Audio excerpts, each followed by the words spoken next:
Good afternoon, everyone, and welcome in to Georgia Alabama Sports Live coverage of the Glenwood State Championship Series here from Oxford, Choccolocca Park.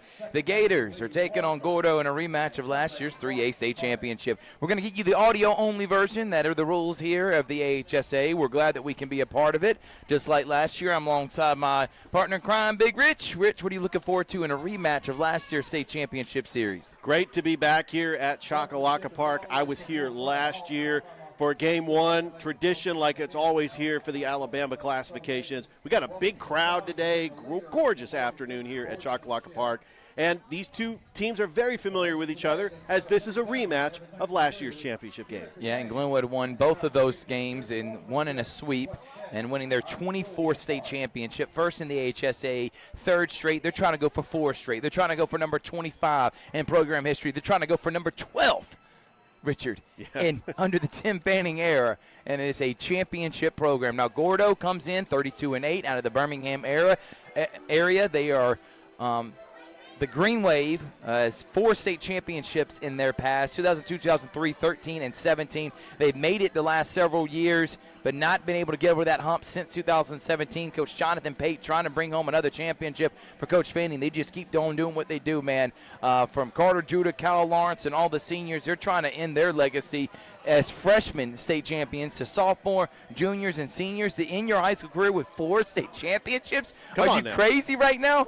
That is what's on the line here today. Game 1 at Choccolocca Park, games 2 and 3 tomorrow from Jacksonville State. Richard, we're looking forward to a good one here today. Absolutely. It's going to be business as usual. Glenwood has had a fantastic season, and they don't just rebuild, they reload. We thought that the top players from last year, like a Mason McCrane, a Tyler Sykes, a Levi Pender, they've all gone on to play college ball. But these young Glenwood Gators just plug and play.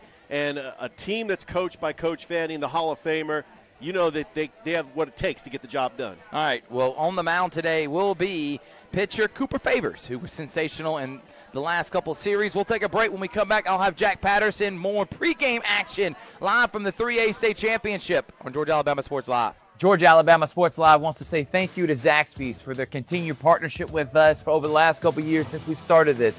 Your partnership has meant the world for us to give you premier coverage for all the local sporting events around the Chattahoochee Valley area. And specifically, I want to thank Judson Humphreys, my good friend, and the Phoenix City location, being with us from the very beginning, man. Absolutely. Well, we just appreciate what y'all do in the community for these student athletes, and we just want to be a part of it. Whether it's tailgating, parties, or you just want a quick bite to eat, come to the Phoenix City Zaxby's location and tell them Georgia Alabama Sports Live and Thrift sent you. Thank you again to Judson Humphreys and Zaxby's for our continued partnership on Georgia Alabama Sports Live.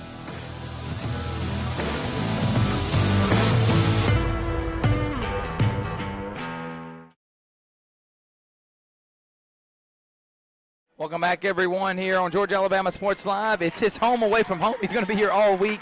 It's WRBL's sports director, Jack Patterson. Jack, thank you so much for joining us, man. What are you looking forward to with this? Coach Fanning trying to win his 12th, 25th in school history, 4th in a row. I mean, this team, all they do is win championships. Looking forward to history being made, Thrift, all right? It's not often that you get to be a part of something like this. And once again, this Glenwood team, they have been fantastic year after year after year. It doesn't matter, the top guys graduate, but they still reload and they come back just as good, if not better in most cases. And once again, a rematch right here for the 3A State Championship between Glenwood and Gordo. These teams familiar with each other. They had a great series last year, and looking forward to another one here starting today. What do you think's been the consistent? I know Fanning, but it's just you've been covering this program for a while. Year in and year out, you know you're getting the best from the Glenwood Gators. This is not you knew, you circled this. You knew this was going to happen again this year, even though they lost McCrane, Levi Pender, the Sykes. I mean, these are guys that are playing at the D1 level and contributing on top 10 programs like Auburn, and yet they're back here again to try to win another championship. Absolutely, and once again, it's just the consistency, okay? It's next man up mentality, and hey, it's good, shaping up to be a great series, and we're getting ready to get underway, Thrift. Yeah, we're about to go. It's Jack Patterson. You can watch the highlights tonight on WRBL News 3. We're going to cut off the camera. We're audio only, and you can listen to the broadcast. We'll have post-game action afterwards. We'll see you here in 2 and 2 on Georgia Alabama Sports Live. Georgia Hi, my Alabama name is Sports Rick Live Gordy. wants to say thank And you here to at Gordy Eye Zaxby's Care, for we've their been continued serving the partnership Tri-City with community us for over the last 17 couple years since we As started a this. former state Your partnership championship has meant the quarterback, world for us to I give love you the fact premier that I can coverage watch for local all the high school local sporting athletics events around the from my own Chattahoochee home. Valley area. So it was a And no-brainer specifically, to I want to thank support Judson Georgia Humphreys, my Alabama good Sports friend, Live and the Phoenix City and what they do for location, young athletes. being with us from the very beginning. And without business like Absolutely. yourself, We just appreciate what y'all do in the community none of for our these student coverage would be athletes, and we just want to be a part of it. Whether it's tailgating, parties, or you just want a quick bite to eat, come to the Phoenix City Zaxby's location and tell them Georgia Alabama Sports Live and first sent you. Thank you again to Judson Humphreys and Zaxby's for continued partnership on Georgia Alabama number Sports Live. 334-291-5125. Keep supporting Gordy Eye Care and keep watching Georgia Alabama Sports Live.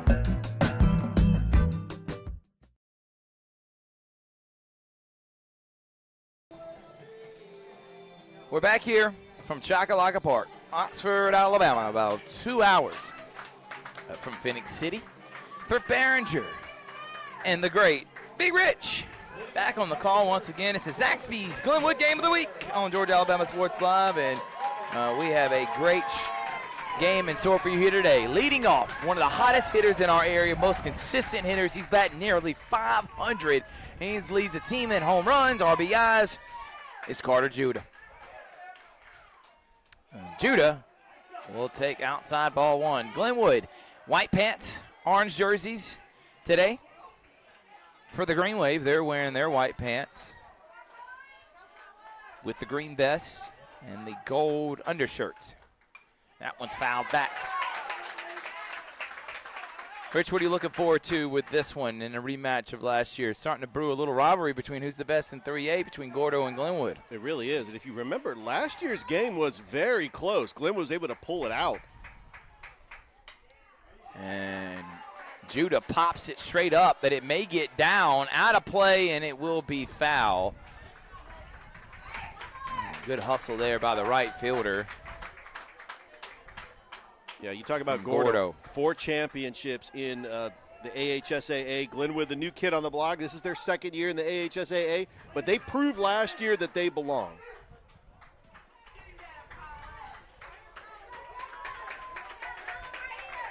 John Parker, driver, the right fielder, was the one trying to make the play. Pitch outside, and that will make it 2-2. On the mound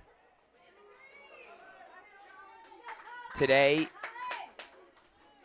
is Colin Pate, the senior for the Green Wave. That one pot foul once again. If you're just joining us, don't forget we are audio only. AHSAA rule says we cannot broadcast this game. Trust me, if we could, we would try to stream it and give you the visual, but we can't. And we didn't want to not do anything. We support all our schools, as that one's high for ball 3. We support all our schools locally.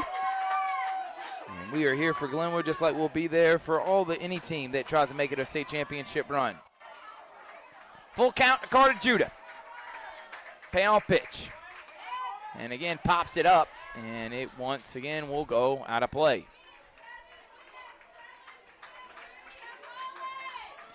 Gordo comes in 34-8. They were 7-3 in the region. We'll talk about their dominance during the playoffs because they have not lost a playoff game at all, Richard. They are on a current winning streak, and there's Judah to the shortstop, makes the play, but then bad throw. Judah was there anyway. It was a diving attempt by the shortstop, Rainer Russell.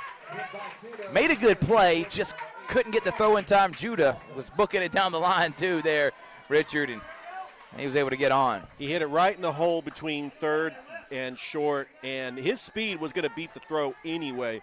But for good measure, he slides in head first with a leadoff single. Cam Dawson, talk about speed. He's playing left field. The young man, seniors come on strong this year. And a big part, he's trying to put a bunt down, and Judah will get back in time. Close play there. One thing, though, if you've never watched or listened or been a part of a Glenwood baseball game, this is not like in years past when they're overpowering everyone, when they got a McCrane out there or a Levi Pender or Jackson Milam. Like, we talked about some studs that have come through this program the last 4 years. Dawson puts down a bunt that goes back to the backstop and out of play. This year, they more small ball. They rely on athleticism. Do they got bats that can take them yard? Yes. Do they got bats that can put the ball in play? Yes. But they all do all the little things right. And Coach Fanning said this may be his most athletic team since being at Glenwood. So they are aggressive on the base pass, and they love putting bunts down and moving the runners. And Dawson thought about putting it down, almost hits him, pulls it back, and it's 2-1. Yeah, for a second there, I thought it did hit him, but he's able to pull the bat back and step back into the batter's box, and now he knows that Pate is trying to throw him inside. Let's see if he makes the adjustments at the plate. Glenwood is the road team today. So they will be the road team for the whole series, which keep an eye on that.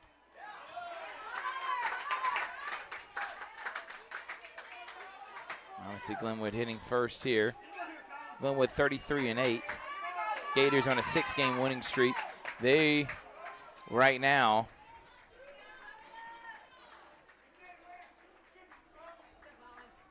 as Dawson pulls it back again, they've scored 77 runs in 6 games. They're averaging 15 runs a game. In the playoff stretch, they've scored over 115. It's incredible. They have been absolutely on fire. Nice bunt, puts it down, moves the runner, does exactly his job. He's Dawson. Judah in scoring position. And that will bring up Hudson Campbell. Campbell was that number 3 starter last year, Rich. He went 10-0, had a really low ERA. This year, battling injuries, has not been really effective or even used really on the mound, but he's been great at the plate, though. Yeah, truly his bat has been very valuable for this Glenwood offense, hitting in the 3-hole as we get ready for the heart of the lineup. And you'll watch that one outside for ball 1. Really good crowd here on this hot May day. Still a little bit of a breeze. Not going to complain too much. It could be muggy. We are underneath the shade and have a beautiful location. I want to shout out Ron Ingram and the AHSAA for getting us this location. I mean, absolutely. Access to power, internet, everything we need to be successful. We are outside, but there is a little breeze, and plus we're covered. So, presented by Mike Costello Law, Jack Houston Memorial Hospital and Houston Clinic, Coca-Cola, and Glenn Smith Chevrolet GMC. 2-1 the count. Got one high inside to Hudson Campbell.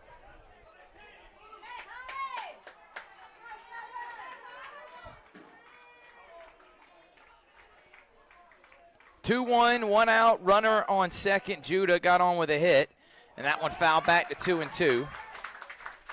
You talk about the dominance of Gordo. How about the dominance of Glenwood, and not only beating one of the top teams in the AHSAA, but their rival, Lee Scott Academy, in a convincing fashion to get back to the state championship.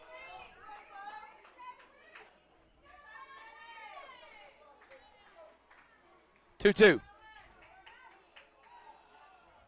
In the dirt, gets behind the catcher. Judah's going to get the third, and the count will be full now to Hudson Campbell with Judah at third base, and the Gators trying to get on the board early.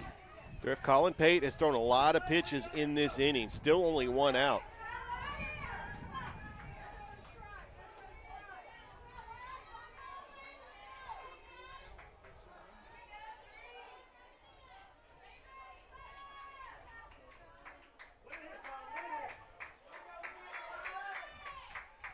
And that one's going to be skied foul. Count will still say full. Please return that foul ball back to the nearest dugout if you find it.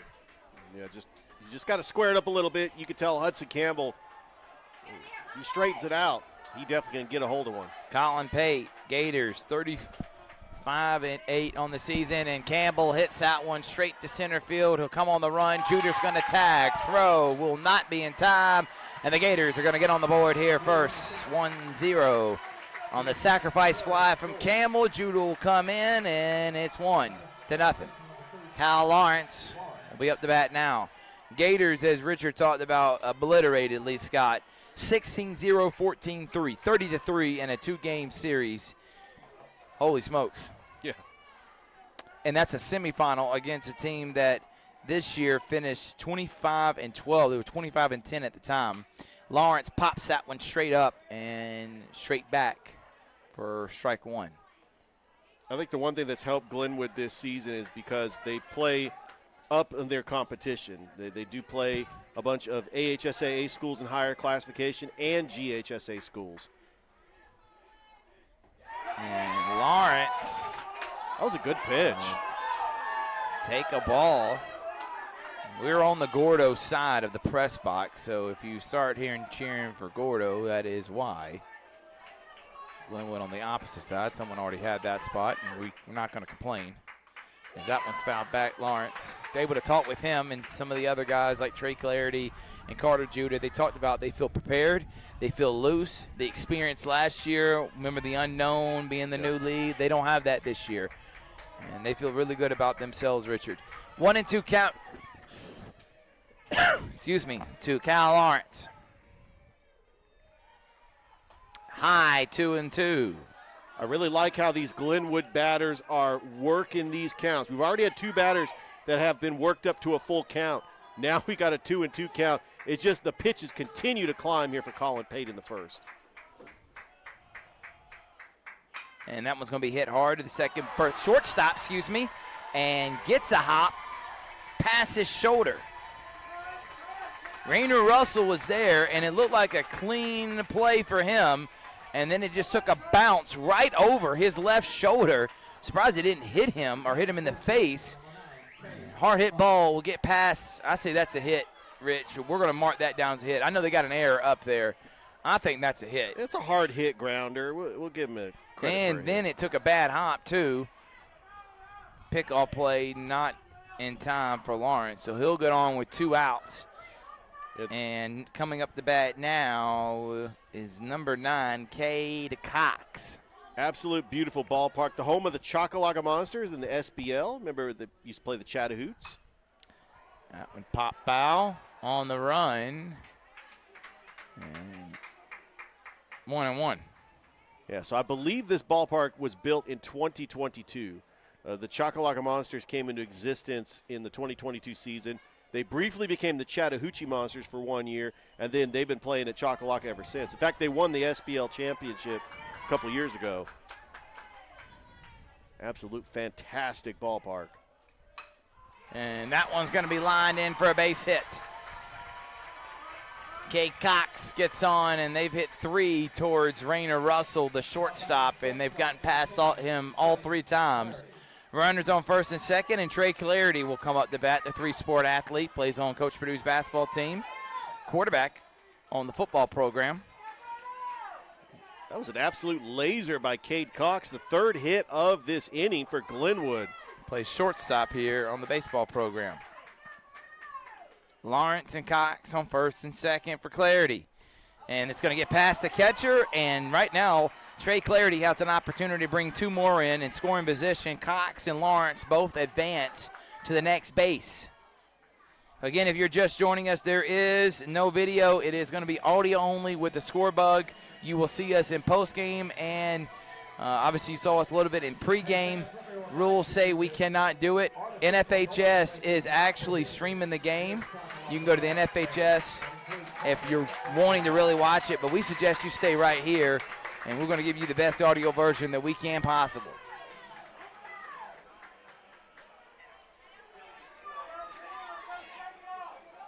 Second and third. And up the bat for the Gators. Trey Clarity. He's got an opportunity to really having the Gators feeling good about themselves.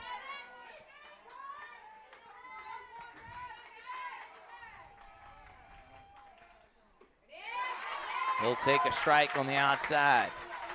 The right-hander, Trey Clarity, wearing the number 10, tenor.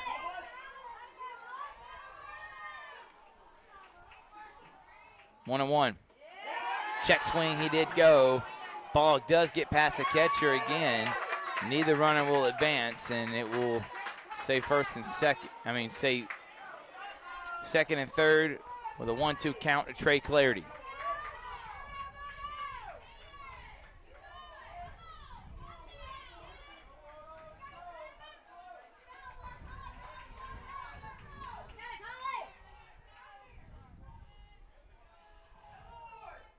And that one's going to be hit again to the shortstop, Russell. Russell's going to have to throw it on the run. There, no, he's not going to get it. Bad throw. Goes past the first baseman. One run comes in. Make it two. Clarity gets to second, and Russell is having himself a tough time here in the first. They've hit it to him 4 times. He's got 2 errors on the board already, and it's 3-0 Glenwood. Yeah, Gordo knows if they clean up the errors, they would have not allowed any runs here in this first inning. And you cannot give runs to a team that's hitting as hot as Glenwood. Oh, yeah, no siree. Richard, that one not hit as hard as the previous 2. I thought he had a play. But he had to do it on the run, rush the throw, bounced it, and it gets past the first baseman, Noah McDaniel. And that brings in 2 runs. Andrew Boudreaux Wilkinson up to bat now with a runner on second, 2 down. Gators already up 3-0. Swing and a miss on the off-speed pitch. Had him guessing. Oh, what a changeup by Colin Pate.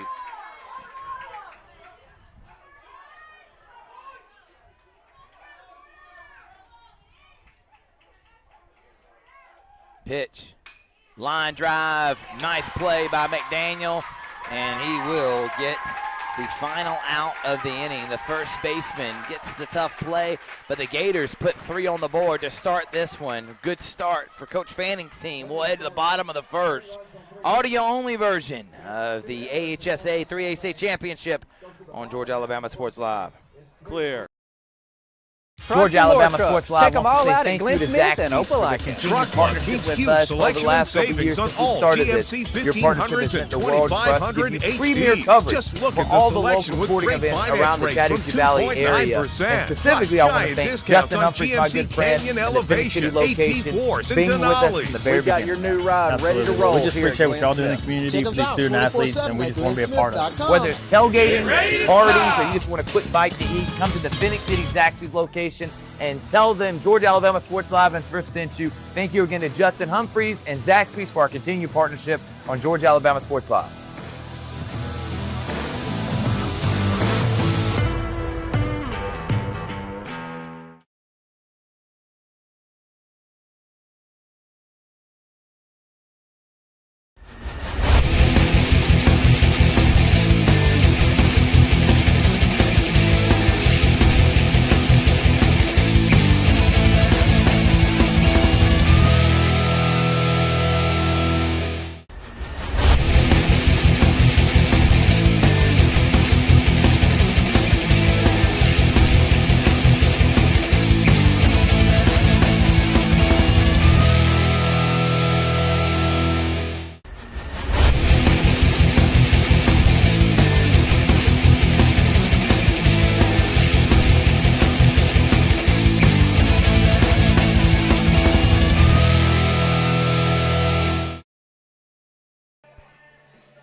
Welcome back, everyone, to Chakalaka Park.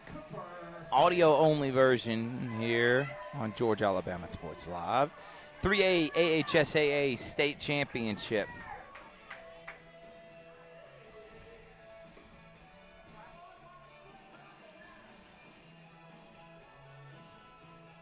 Yeah, don't forget games 2 and 3 will be at Jacksonville State tomorrow. 5 o'clock Eastern first pitch. A game 3 if necessary.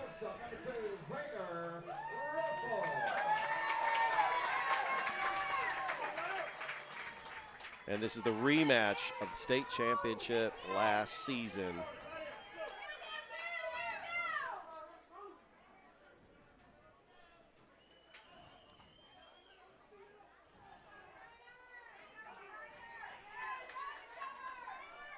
Leading off, Cooper Favors on the mound for the Gators.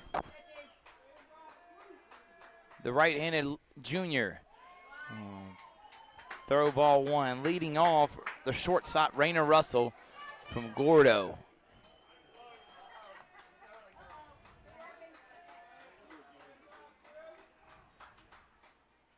Favors in the windup. Makes it 2-0. Yeah, Cooper Favors, one of those starters. It's been, over the years we've seen Jacob Page, we've seen Tyler Sykes.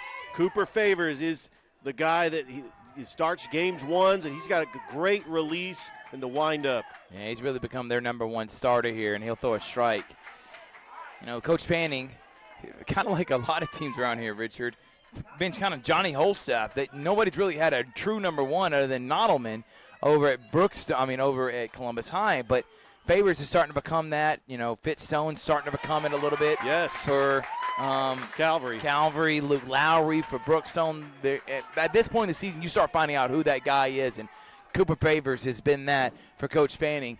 3-1 count to Rainer Russell here in the bottom half of the first inning.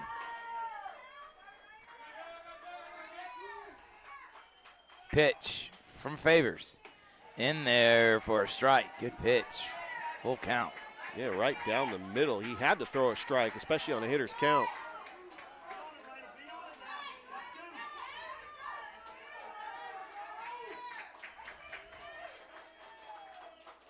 And that one fouled back.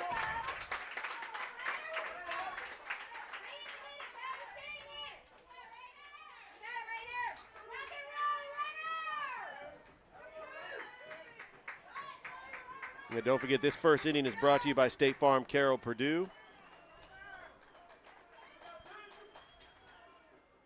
And that one line to the shortstop. Clarity gets it off the bounce. Perfect throw, out #1.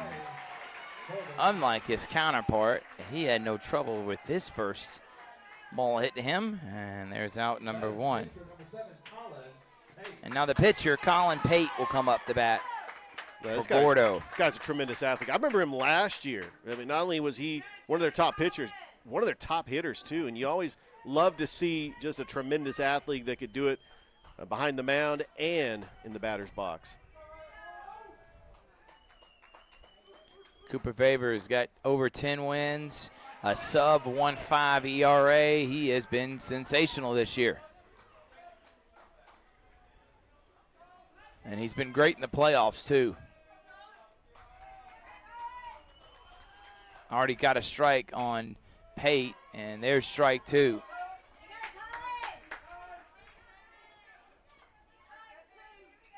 Richard Olger, Thrift Behringer here in the audio-only version. And by the way, I want to shout out our guy, Tony Morgan. He's doing something that I want to recommend to everyone out there.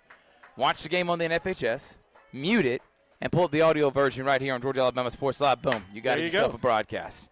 Cooper Favors, hi there, 2-2. Yeah, this is your traditional radio broadcast. We're just not on a radio station with call letters, but this is really the. We got some call letters. It's called Gas Live. Well, you know, like a W or a K. I know what you meant, man. As that one's going to be hit, jammed him, and bobbled the ball to the first baseman. But guess what? Favors is there in time. Gade Cox says, "Let me take a deep breath. I'm going to bobble it for a second," and then an easy toss over to first. 2 down, and Noah McDaniel, the junior first baseman, will come up the bat. So Green Wave 34-8, Glenwood 33-8. We think the tiebreaker, because both being #1 seeds in their area, both being one of the top teams all year long in the rankings. We think that the tiebreaker was Gordo had one more win, and which is why they're the home team this series. But actually, Glenwood would come back and be the home team in Game 2. Yes, but I'm talking about Gordo will be the home team for Game 3. Yes, but for this series, 2 of the 3 games, they will be the home team if it gets to 3. Favors low, 1-1 with 2 down here in the bottom of the first. And by the way, in case anybody wants to know exactly where Gordo is, about an hour west of Tuscaloosa. So it is actually in West Alabama. There we go, Rich. If anyone knew that, it'd be Big Rich. Yeah. I love Big Rich and Mike Peacock. I don't want to underestimate Mike Peacock of Georgia Alabama Sports Live either. He knows every backwood town in Alabama. Absolutely. I'm surprised when he doesn't know one. 2-1 count to McDaniel. He just misses there. That was a good pop in the One glove. thing I will tell you, and I get it, you know, the farther you go in the playoffs, the strike zone does tend to shrink a little bit, but it's still, this is the high school level. I'm all about swinging the bat. 3-1. That one's going to be lined in for a base hit, and that may be 2. And he is going to hurry his way. Throw will not be in time, and Noah McDaniel gets on with a 2-out double. Well, you had the perfect count, Thrift. Hitter's count. Saw a pitch that he liked, drilled it opposite field to get a 2-out double. And he hit it right down the line. Campbell hurried over there, Hudson Campbell for the Gators, but that's a 2-out double. And now Levi Brook, the third baseman for Gordo. Excuse me, not Levi Brook. McCain Robertson, the right fielder, is up to bat.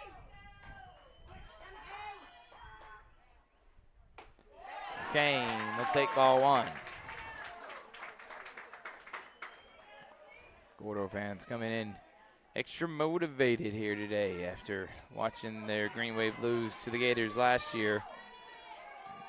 They are ready and rocking. And how about that check swing, all-speed pitch, had him about breaking his back, trying to stop from swinging, but too late. And that will be strike one. Yeah, we got a sea of green right below us. They're called the Green Wave. Got a little bit of a forestry green. Their logo kind of reminds me of the Green Bay Packers. Favors, sidearm pitch for strike two. Oh, that's a They're thinking pretty a good little pitch. high, right around the belt buckle. I tend to say that's a strike. But hey, I'm not a AHSAA state tournament umpire either. 1-2. Favors. Pitch on the way. Line right to the third baseman. Judah, easy pick. Out, number 3. And the difference right now in this one is the defense of the Gators don't make mistakes as Gordo strands one and Glenwood leads 3-0 here. An audio-only version of the AHSAA 3A state championship on Georgia Alabama Sports Live. Be right back after this.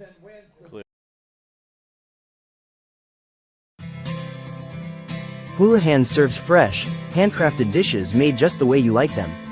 Juicy burgers, sizzling steaks, crisp salads, and shareable appetizers set the table for every appetite.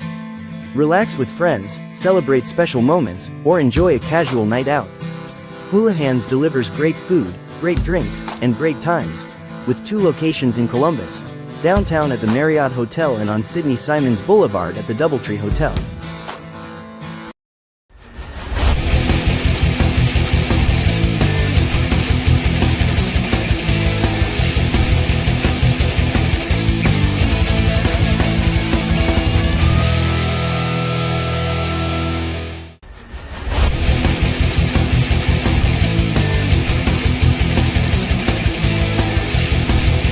Mike Costello, and this is what we do. Car wrecks. Yes, car wrecks. So call or text us today or visit us at MikeCostelloLawFirm.com. Costello.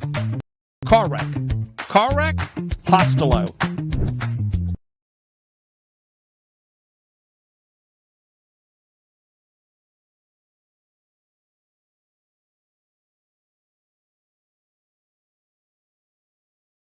Welcome back, everyone. Sawyer Moss is going to lead it off for the Gators. Mr. Moss takes ball one. Sawyer, the sophomore catcher, fantastic defensive player, Richard, behind the plate. And he's been great for the Gators this year. And Moss will take strike one there. Colin Pate already at 37 pitches.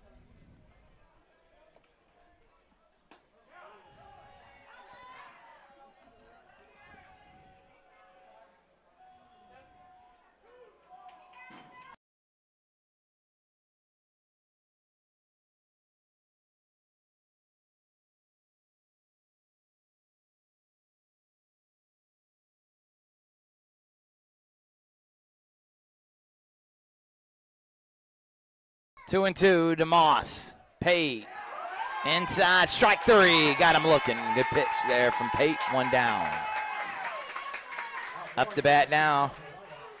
Top of the lineup for the Gators.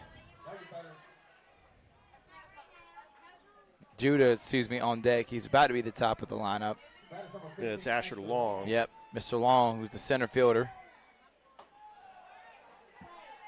senior trying to end his legacy, one of those guys trying to win 4 state championships. Think about that, Rich. Every year of their high school career. Yeah. They've been champions.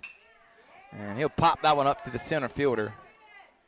And forward Hewitt makes the play for out number 2. And Judah will come up with 2 down, who got on with a single last time. I tell you what, Colin Pate threw 35 pitches in that first inning. He needs an inning like this where he only is pitching maybe 3 pitches to a batter.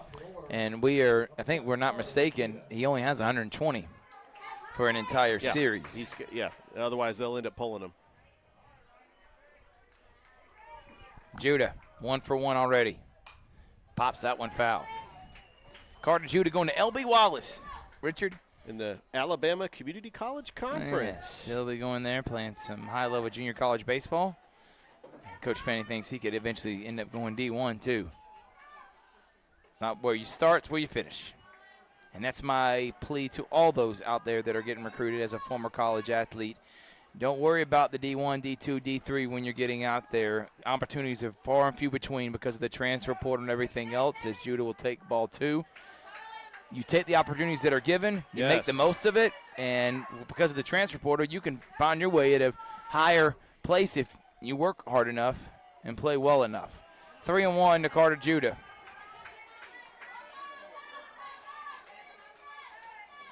Carter Judah also a multi-sport athlete, is a running back for the Glenwood football team. Really good running back. Judah, again, fouls it back. Yeah, as soon as I said, well, Colin Pate needs a quick inning, Carter Judah's up there battling. He's already got the count full. This is the 3rd batter that Glenwood has had where they have run the count full.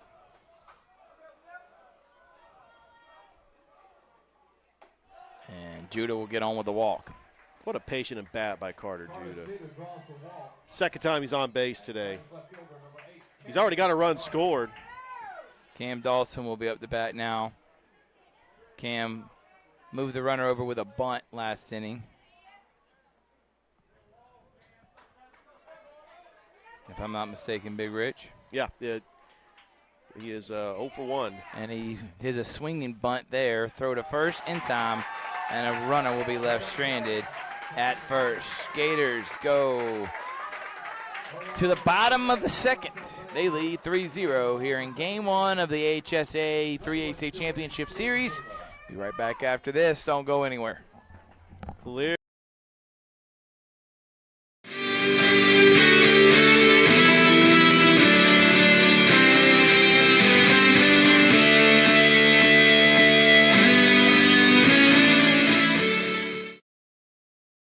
Trucks and more trucks. Check them all out at Glenn Smith and Opelika. Truck Month means huge selection and savings on all GMC 1500s and 2500 HDs. Just look at the selection with great finance rates from 2.9%. Plus giant discounts on GMC Canyon Elevation, AT4s, and Denali's. We've got your new ride ready to roll here at Glenn Smith. Check us out 24/7 at glennsmith.com.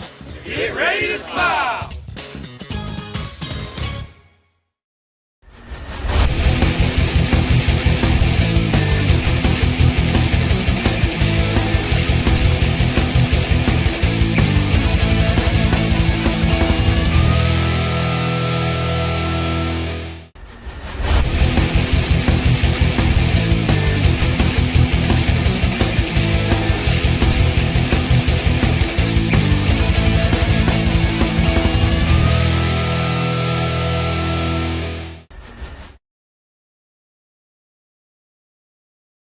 Welcome back, everyone. Bennett Troll, the DH, will come up for Gordo. Gators lead 3-0. They have Gators with 3 hits. We say 4, and then Gordo has 2 errors with 1 hit. Cooper Favors on the mound. Favors with 0-1.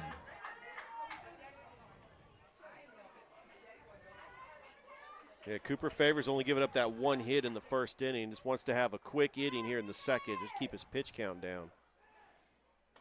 Colin Pate through 2 innings. Big Rich. He's already, 48 pitches already. Wow. He's thrown 48. Wow. in 2 innings, and that can't be sustainable. Coop's thrown 21, and there's a strike. Great pitch, framing up in the strike zone. He needed to throw that one.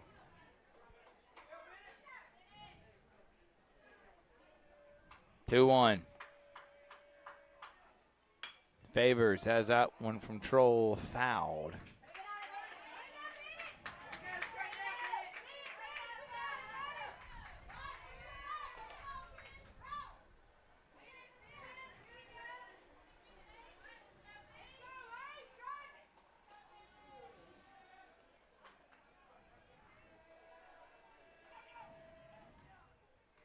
Fouled back, Troll. 2-2 still.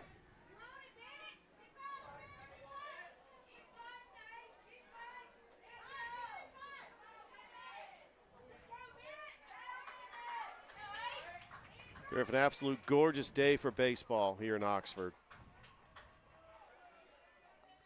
And swing and a miss. Ball gets in front of Moss, and that will be a strikeout. Nice pitch there.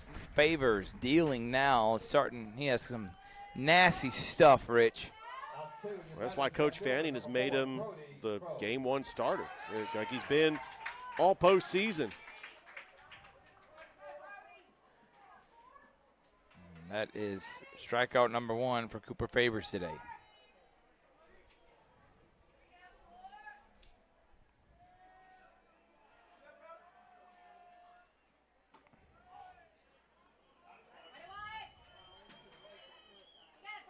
Brody Crow will come up the bat now.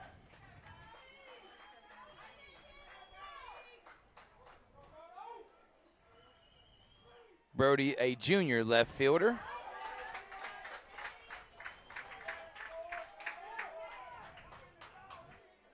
For Coach Jonathan Pate's Green Wave team, and he has a 2-0 count to him now. Favors gets the sign and delivers. 3-0 count to Brody Crow.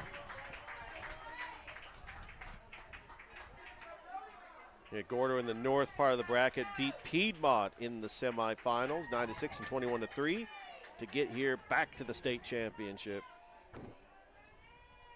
3-0 from Favors. Make it 3-1. Right down the middle. That was just one of those pitches by Cooper Favors where he just had to throw a strike. Now Crow's got a hitter's count here with 1 out.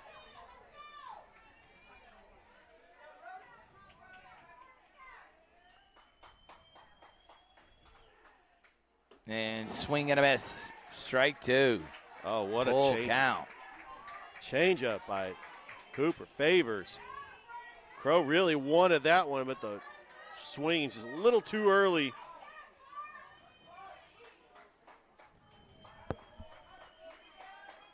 3-2. Lined in to center field and not able to get a diving attempt. It was Asher Long. He got a decent jump, but that will go down as a hit for Brody Crow, the second of the game for Gordo. Yeah, that was a good at bat by Crow. He was trying to make up for the last pitch, and he got a hit where he kind of just pokes it into shallow center. Right fielder John Parker Driver will come up the bat, junior.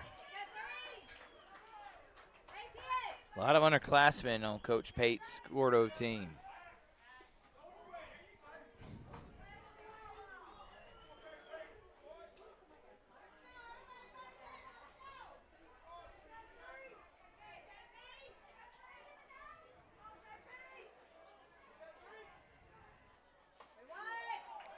Good pitch outside. Literally painted that corner for strike 1.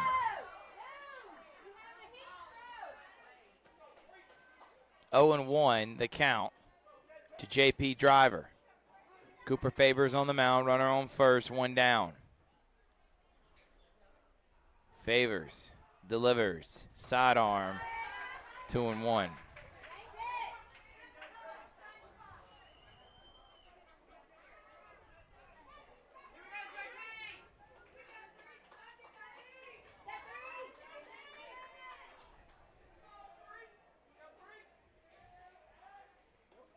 Throw to first. Oh, almost. Not in time. It's a close play. Kate Cox trying to get the tag down. Was looking forward to this matchup. Both teams come in here. Already won 4 series.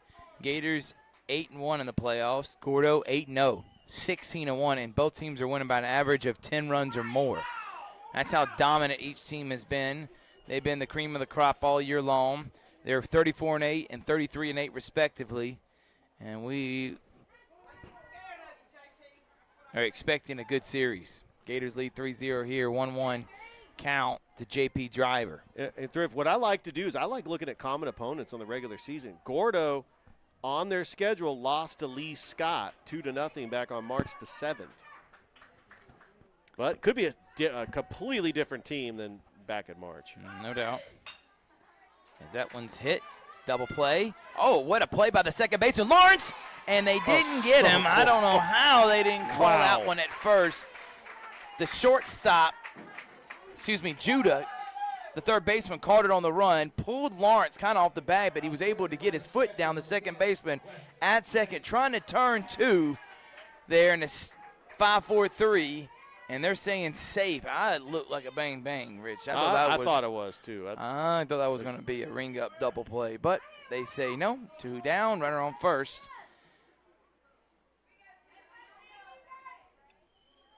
Wes Pate will be up to bat now. Catcher senior. Favors, strike 1.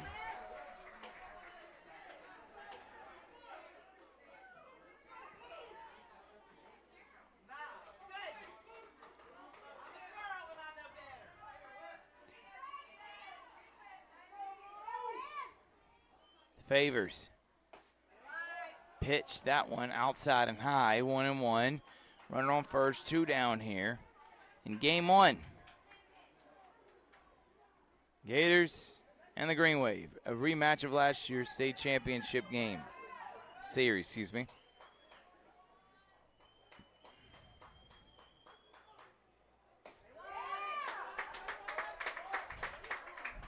Again, Favors 2-1.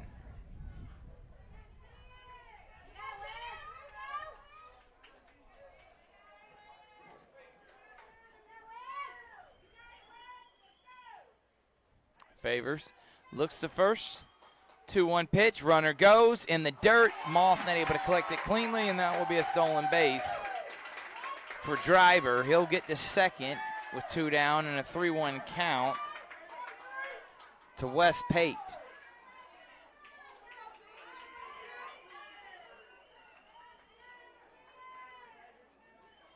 Hitters count for Wes Pate. He's got the runner in scoring position. With 2 outs here, Gordo needs to get something. And ball 4. So Levi Brook, the third baseman, a freshman, will come up with 2 outs and runners on first and second here in the bottom of the second. And this was the inning that Gordo was hoping they would get to Cooper Favors. He's already at 40 pitches. And that's 22 this inning. Last inning was only 18. Just like keeping an eye on the pitches. Favors. And there's strike 1. The Gators last year beat Gordo 7-4 and 12-3 in a sweep in the state championship series. And that went in the dirt. Yeah, that 7-4 game, I remember that last year. That was a lot closer than anticipated. Gordo, in fact, had a lead late in that game, and Glenwood was able to make a comeback.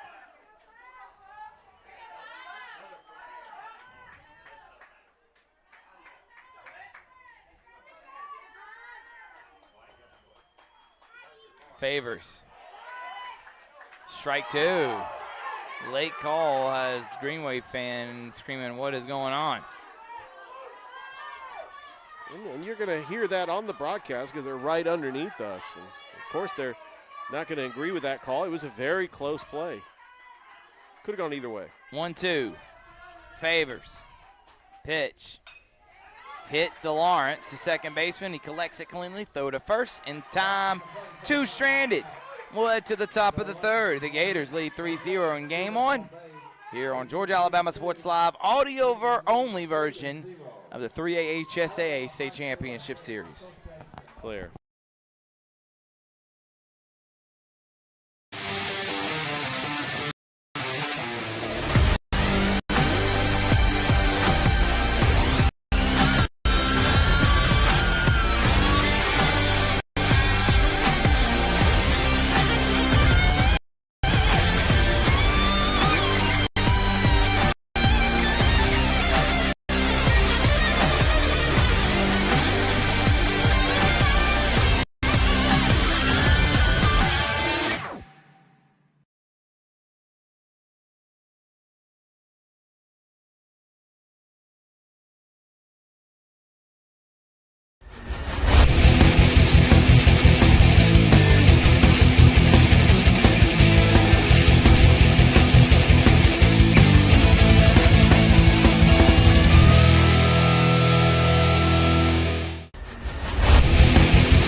Mike Costello, and this is what we do. Car wrecks. Yes, car wrecks. So call or text us today or visit us at MikeCostelloLawFirm.com. Costello, car wreck. Car wreck, Costello.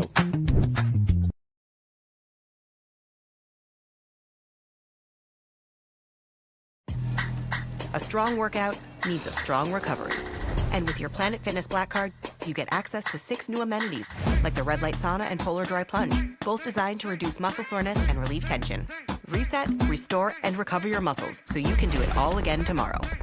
You gotta try this. Join Planet Fitness today for just $1 down, $24.99 a month. New Black Card Spa amenities. Even stronger value. Deal ends.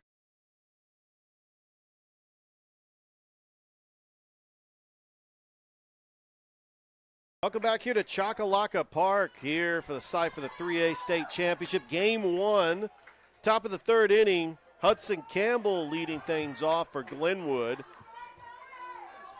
And Colin Pate starts him out with a ball. It's 1-0. Hudson Campbell, sac fly in the first. He's got an RBI and a swing and a miss for strike 1. The pitch count for Colin Pate, something we just got to keep an eye on. He's already at 50 pitches.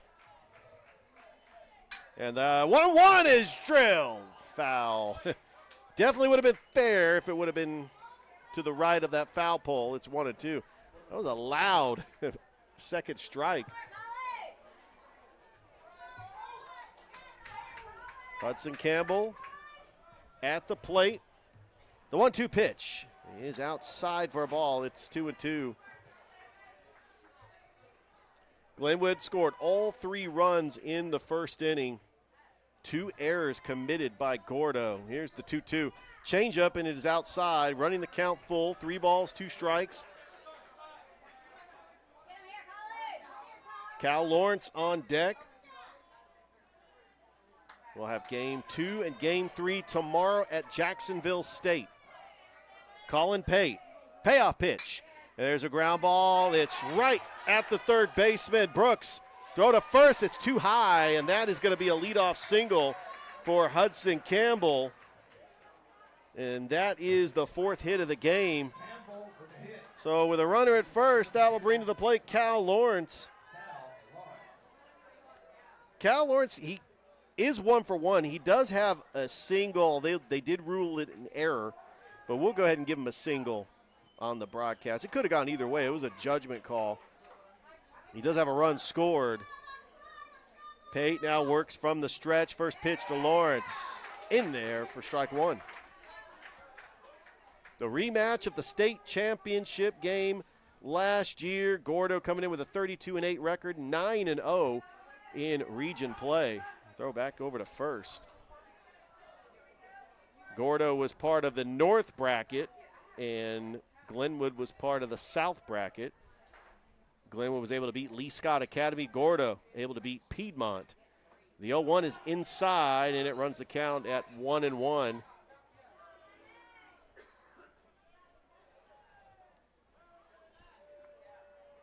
Gordo has won 4 state championships, 02, 03, 11, and 17. And that is outside for a ball, running the count 2-1. To the cleanup hitter, Cal Lawrence, who's a tremendous athlete, also one of the top receivers on the football team. Plays a little slot wide receiver, plays a little tight end. Here's the 2-1, and it's low, ball 3. Hitters count now to Cal Lawrence. Cade Cox on deck for Glenwood. Glenwood was able to win both games last year. Game 1 here, 7-4, exactly a year ago. Popped up, it's playable, foul territory? No, it will go out of play. We talk about absolute gorgeous ballpark. To our right, we have got the softball field where they have the quarterfinal double elimination tournament bracket for all classifications of the AHSAA. Had the 2A championship here yesterday. They moved over to Jacksonville State. We had the 4A championship earlier today. Payoff pitch, and that's going to be outside, ball 4. And now Glenwood with 2 runners aboard and no outs. Second time Cal Lawrence has reached. Cade Cox, the lefty, coming into the batter's box with a big opportunity for Glenwood to get some more runs.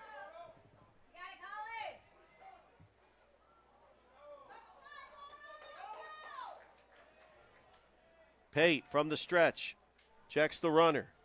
Showing bunt is Cox, and he pulls it, and it goes foul.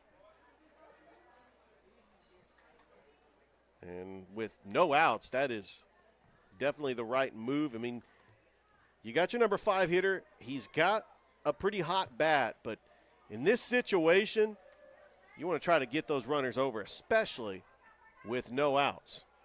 Pate, the stretch, the 0-1, and that bunt is laid down perfectly. Pate bottles the ball, throws to first, the long stretch, and Cade Cox beats the throw, and we have got the bases loaded for Glenwood. Well, Cade Cox was trying to bunt the runners over, but with his speed, Pate bobbled the ball. Probably give him credit for a hit because Cade Cox's speed would have beat it regardless. And that was a perfect bunt. And now Trey Clarity, the batter, he reached on an error, 2 runs scored on the play, does not get credit for the RBIs. But that was in the first. Now Pate is in real trouble here in the third. That 12-6 curve breaks into the strike zone. It's 0-1.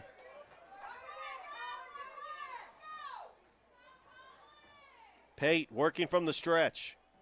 The 0-1 to Clarity. Curveball outside. It's 1-1. Infield playing in for Gordo.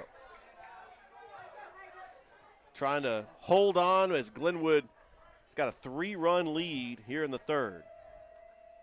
Pate, the pitch, and that gets by the catcher. And sliding in and scoring is the runner, and Glenwood now leads 4-0 on the pass ball. Or probably going to be a wild pitch.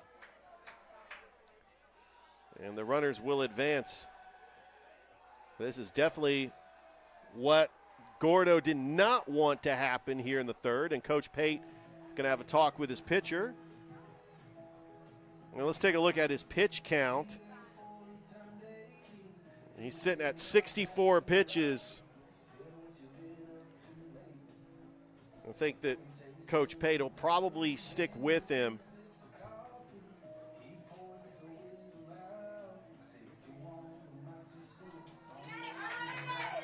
And that's the right decision there. You want to go with your ace. You want to keep your pitcher in there that has been doing it for you all season long. And even though he's at now 63 pitches, still Coach Pate giving him the green light to try to get out of this inning. And the pitch to Clarity, and that is fouled back to the screen. And it's now a 2-2 count. This is a audio-only broadcast on Georgia Alabama Sports Live. We are live from Chakalaka Park, Game 1 of the AHSAA 3A State Championship. Rematch from last year. 2-2 to Clarity. And that is hit up the middle, and that's going to be a base hit. 1 run scores. Clarity rounds first, and we got runners at the corners. And Glenwood now leads 5-0. Great timely hitting by Trey Clarity. Give himself an RBI on the play. And that'll bring up Andrew Wilkinson, who's 0 for 1 today, grounded out to the first baseman to end the inning. Everything working for Glenwood so far in this game. They have taken advantage of the errors by Gordo, but they've also had timely hitting.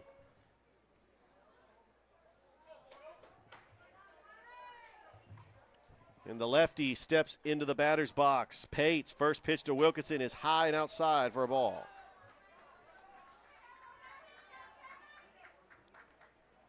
Cox over at third, Clarity at first. And we do have activity over in the Gordo bullpen. The 1-0. That catches the corner for strike one. It's 1-1. Big shout out to WRBL's Jack Patterson. He was on the pregame earlier today. You could catch him on WRBL. I believe not tonight because we have something called Election Day today. Yeah, kind of a big deal in Columbus. It is Election Day today. Go out and vote if you can. The polls close, I believe, 7 Eastern. But, hey, we still got time for this baseball championship. But, yeah, normally you could catch Jack Patterson on the highlights on WRBL at 11 o'clock at night. But just getting highlights here. Andrew Wilkinson. A 1-2 count. Pate, the pitch. Outside, and it evens the count at 2-2. Yeah, I mentioned this ballpark is newer. It is the home of the Chakalaka Monsters, who are in the Sun Belt League, which is in the Woodback Collegiate Summer League. 2-2, there's a drive into right field. Underneath it, camping underneath it, and making the catch is Robinson. But a run. He gets the out. Out one, batter's catcher, Sawyer Moss. And that will be the first out. That was a great throw there by Robinson to hold the runner. So 1 down, and Sawyer Moss will be the batter. Yeah, that was a pop-up into shallow right. But now Sawyer Moss 0 for 1 today with a strikeout in the second. Pate throwing back to third. There's really nobody guarding the bag, but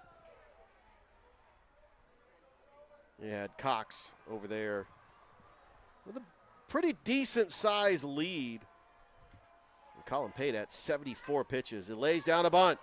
Pate, throw to first for the second out, but the run will score. And Glenwood now leads 6-0. Sawyer Moss gets credit for the RBI, and that'll be a sacrifice ground out. So the number 9 hitter, Asher Long, going to come to the plate here with 2 outs. As we're here in the top of the 3rd inning. Glenwood already put up 3 runs here in this 3rd. Pate, first pitch to Asher Long is inside and high for a ball.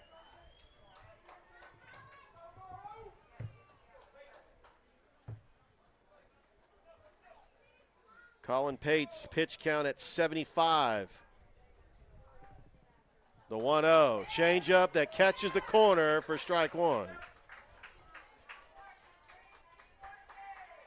Clarity at second, 2 down. 1-1 count to Asher Long, top of the order coming up. Pate checks the runner at second, and he's going to make the turn and throw to keep Clarity honest. And the sun has just come into the clouds, so a little bit of a breeze for the fans out here. Plus, most of the fans here in the shade. 1 ball, 1 strike. Pate, the pitch. That catches the inside corner for strike 2. What a great pitch to Asher Long. 0 for 1 today, flied out to the right fielder in the second inning. Runner at second, 2 down. Top of the third, Pate. The 1-2 pitch, and that is drilled into center. That is going to fall for a base hit. Clarity rounds third. Clarity's going to score. And Asher Long's got himself a 2-out RBI single, and it's now 7-0 Glenwood. The defense, Rich, of Gordo is really awesome here. They weren't able to clean that clear. Obviously, that was a hit, but if he had fielded that cleanly, he may have had an opportunity to throw out Clarity, but they're going to take out Pate, and the Gators are taking care of business right now, Big Rich. Yeah, Pate's final line total is an inning and 2/3. 6 hits. He's given up 5 earned runs, 78 pitches. He faced 18 batters. We're going to step aside as we got a new pitcher coming up as you are listening to the AHSAA 3A State Championship Game 1 live from Choccolocca Park on Georgia Alabama Sports Live.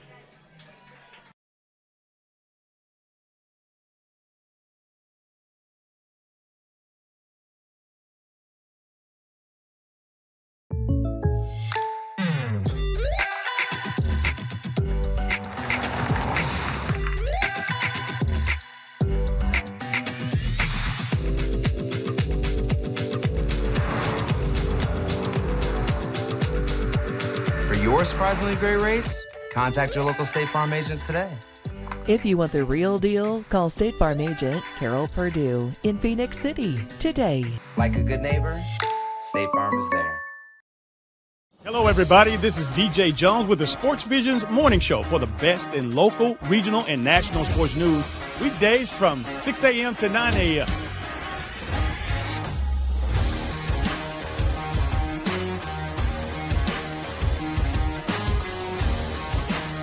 You can find the Sports Vision's morning show on Facebook, YouTube. Also, you can listen to us on Apple and Spotify by typing in the Sports Vision's morning show, and download the Sports Vision's radio app right now in your app store today. We are the only live and local sports talk show in East. Back here at Choccolocca Park, the new pitcher on the mound for Gordo is Aiden Autry, who has taken over in relief for Colin Pate. And Carter Judah stepping up to the plate here with 2 down. And a runner at first. Judah showing bunt, pulls back. And it's a 1-1 count. Carter Judah 1 for 1 today. A single, a walk, and a run scored. The leadoff hitter for Glenwood stepping up to the plate. Autry delivers, runner goes, and that is lined into short, and that's going to be a base hit. The hit and run worked to perfection. Yeah, and I'll tell you this, Richard.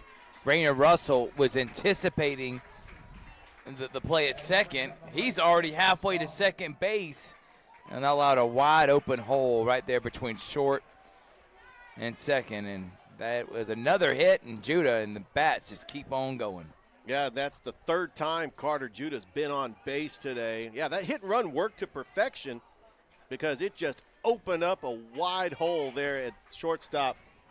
Cam Dawson, he is 0 for 2 today with 2 groundouts. And the first pitch from Autry is high for ball 1.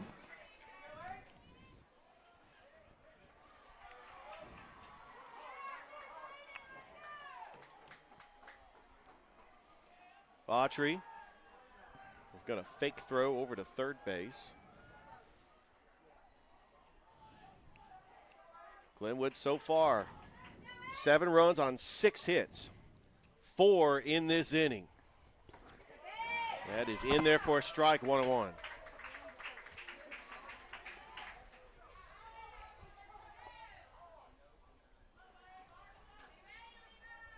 Hudson Campbell on deck if he's able to if Dawson's able to get aboard here in the third. And right now, Autry, he's just got to focus on the batter. He's too worried about the runners on base. He's tried to throw over to third again. Those Glenwood runners trying to psych him out. Autry from the stretch, the 1-1, runner goes, and that is lined right to the second baseman. What a catch there by McDaniel to end the inning. It was hit on a button. But the Gators dominated that one, Rich. Yes, they put they 4 did. on the board, and that's what matters. All right, we'll go to the bottom of the third. It's 7-0 now. Glenwood leading Gordo here in the AHSAA 3A State Championship Game 1. Back after this on Georgia Alabama Sports Live.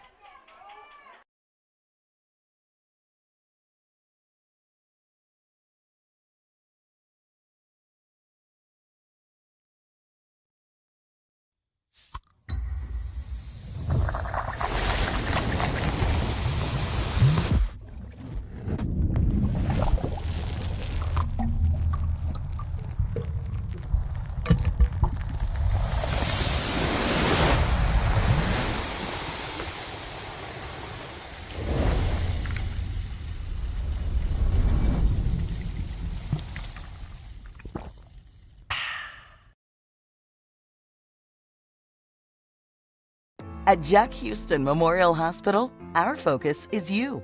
Even though we performed more than 1,300 joint replacements last year, we treat you like you are our only patient. Your surgeon explains your joint replacement, so nothing is a surprise. Our team knows your treatment plan, and we work together to get you back on your feet again. That's why our hospital is recognized year after year as a leader in patient satisfaction and quality of care. Jack Houston Memorial Hospital. Excellence, always. Back here to Chocolaca Park here in Oxford, Alabama. What do you got so far, Rich? Well, I got a lot. No, Raina Russell leading off for Gordo here in the bottom of the third. They got some work to do. Find themselves down 7-0 as Cooper Favors. So far, 2 innings of scoreless baseball. He's only given up 2 hits so far. First pitch to Russell is a curveball that's right in there for strike 1.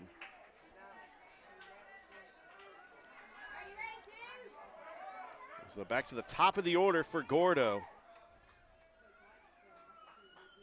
Favors from the wind, the 0-1. And that is lined into center, and that's going to be a leadoff single for Raina Russell. Top of the lineup here, Rich. If you're Gordo, you're going to want to get something going quickly and fast. And if they're able to do that, big things can happen. Colin Pate will come up next, Rich. And can I tell you one of the biggest stats, Rich? Yes. Runners in scoring position through the first 3 innings. Gators are 5 for 9. Yeah. Batting .556 and have scored 7 runs, while Gordo's 0 for 4. So they need to get it and get it going quickly. High chopper right to Cade Cox, tags the bag. Smart play. No doubling up a runner there, but it does advance Russell over to second. Score that one 3 unassisted. And now Noah McDaniel, who has a double. He's got 1 of Gordo's 2 hits. But like you mentioned, was left stranded in the first inning. Russell over at second. Favors, checks him. Pitch to McDaniel. He fires a laser in there for strike 1. He loves that sidearm pitch. I love his windup too. It's just methodical. He's got great mechanics up there. Is it methodical or methodical? Methodical. There you go. 0-1. There's a chopper foul. So he's ahead of the batter. Potato, potato? 0-2, yeah. Tomato, tomato. No balls and 2 strikes. 1 out. Russell at second. It's Big Ridge and Thrift here on Georgia Alabama Sports Live. 0-2 count. Favors checks the runner. The 0-2 to McDaniel. Oh, just missed. It's 1-2.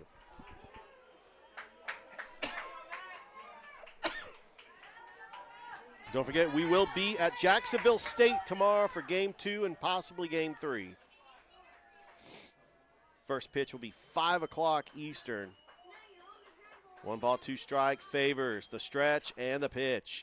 Got him chasing. Yep. Strike 3. That pitch, Rich, has been my lethal word. so far in this one. Second strikeout of the game for Cooper Favors. Robinson, McCain Robinson's going to try to get something going with a runner in scoring position. They're now 0 for 5 with runners in scoring position. Oh, excuse me, 0 for 4 in runners in scoring position. And with runners on, they're 0 for 5. And the first pitch to Robertson outside for ball 1. Glenwood's batting .500 with 2 outs. Which is the reason why they're up 7-0. That is not a bad stat to be a part of.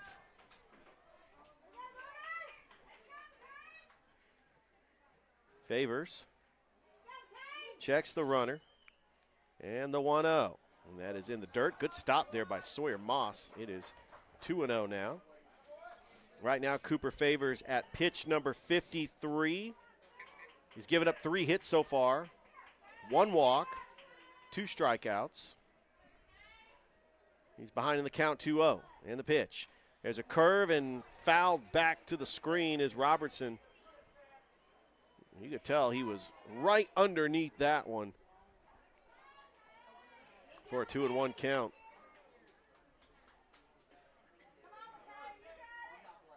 As you are listening to the Zaxby's Glenwood Game of the Week, it is audio only. Live here in Oxford, Alabama. Favors checks Russell. The 2-1. And that is hit on the fist, and it goes foul, and now it's a 2-2 count. Tried to jam him there. 2-2. I feel like Favors would be kind of aggressive here. Maybe try to get something out of the zone. He's had them swinging and chasing early in this one. Robertson's got to swing at anything close. 2 balls, 2 strikes, 2 outs. Russell at second. Favors the 2-2. And that is popped up foul. Staying alive at the plate is Robertson. Please return the foul ball back to the nearest dugout. Thank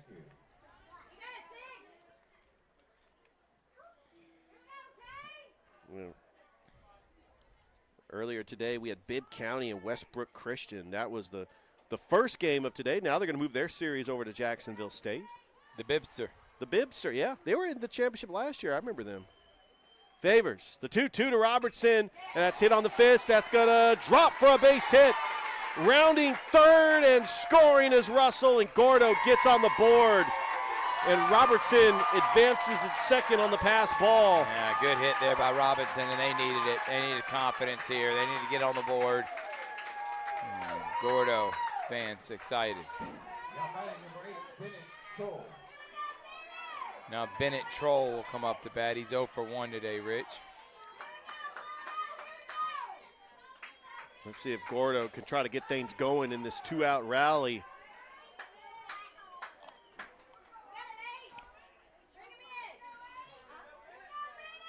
Runner at second base. Bennett Troll the batter. The lefty steps into the batter's box. Favors first pitch to Troll. There's a ground ball. That's going to go right to Lawrence. Throw to first. In time for the out. But Gordo does put up a run. They do strand a runner. We played 3 here at Oxford. It's 7-1 Gordo as you're listening to the AHSAA 3A State Championship live from Chakalaka Park on Georgia Alabama Sports Live.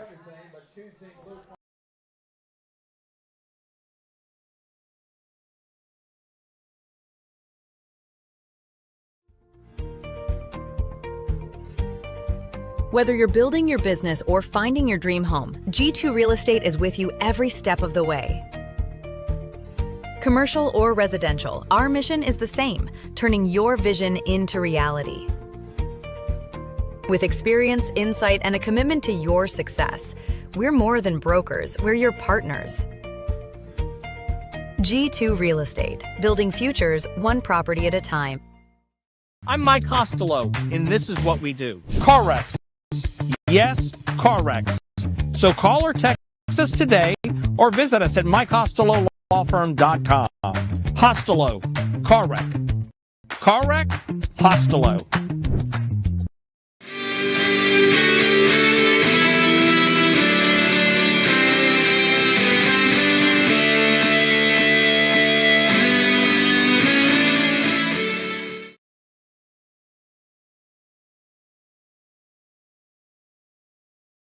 And welcome back here to Chakalaka Park here in Oxford, Alabama. It's game one of the AHSAA 3A state championship between Glenwood and Gordo, rematch of the championship game last year.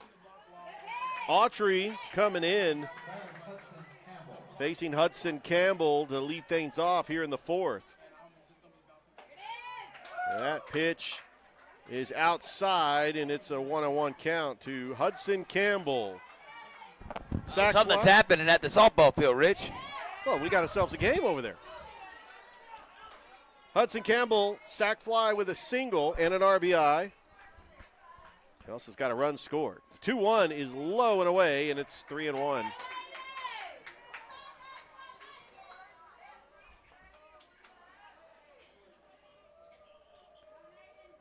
Autry, pitch. Oh, what a pitch. Inside corner, and it runs the count full to the number 3 hitter, Hudson Campbell, with Cal Lawrence on deck. Here's the payoff pitch, and that's high, ball 4, and a leadoff walk to Campbell.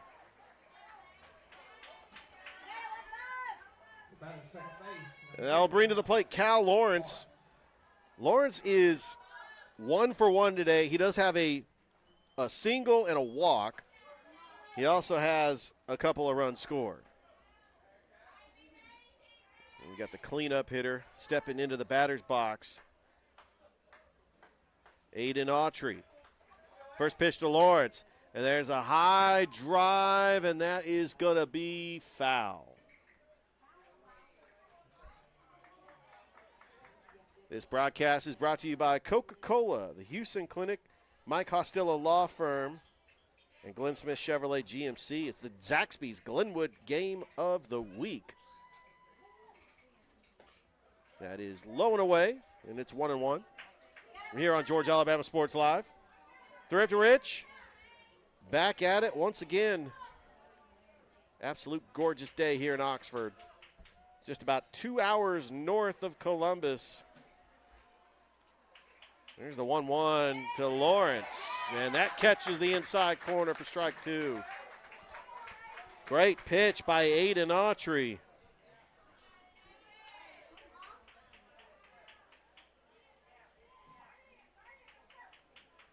Autry from the stretch. And the 1-2, and there's a high drive. That's going deep and making a wonderful, wow. He gave it a ride, Rich. Just not enough. He gave it a ride. Ford Hewitt makes an incredible catch for out number 1. Wow, Rich. Wow. I thought the wind was going to get that one, but he would have had it a little bit higher with that center field wall, double wall out there. You thought I was going to get a home run call, weren't you? 3. I was That's why you went and grabbed the ball. And it's gone. Somebody come get the evil laugh from Rich. All right, Cade Cox now the batter. 2 for 2 today. He's got 2 singles.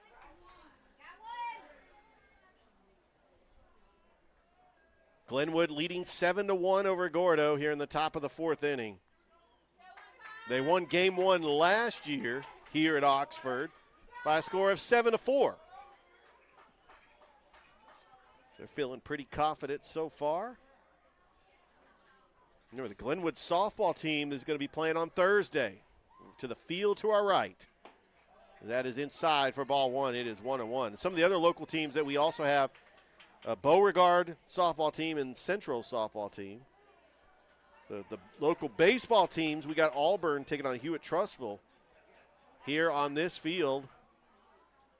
Thursday. Thank you. I drew a blank there. That's why we got JP up here with us. Come on, Rich. We knew this. Come on. Gators and Coach McConnell's Lady Gators at 10 o'clock. And I think it could be them and St. James, who are the two top teams in 3A. That would be a great championship. And it'll happen right here in this same part, Rich. Autry 1-2. Good That stop by Pate. Pate with a big stop. And that's a stolen base, too, there, Rich. Well, moves the runner in scoring position for Glenwood. 2 balls and 2 strikes. 1 down. Cade Cox, the batter. Trey Clarity on deck. Autry checks the runner. Delivers the 2-2. In the dirt, and it runs the count full at 3-2.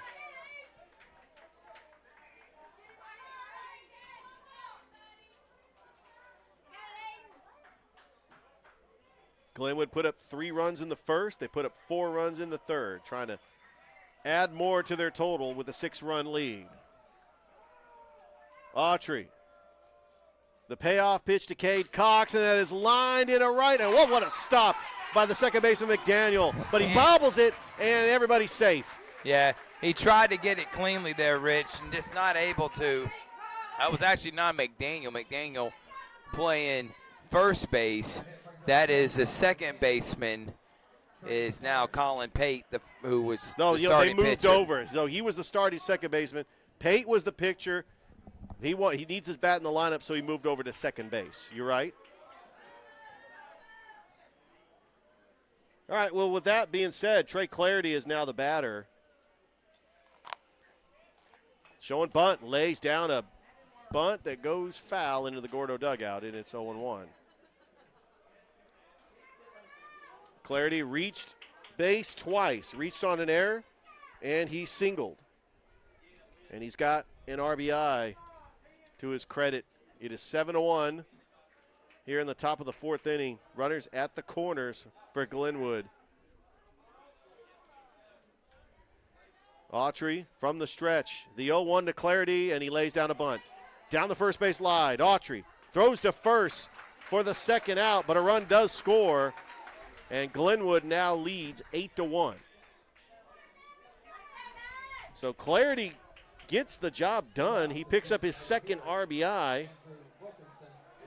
And now Andrew Wilkinson, who's 0 for 2 today, with a ground out and a fly out. I'd love to try to add to Glenwood's totals here in the 4th. That pitch catches the corner, and it's in there for a strike.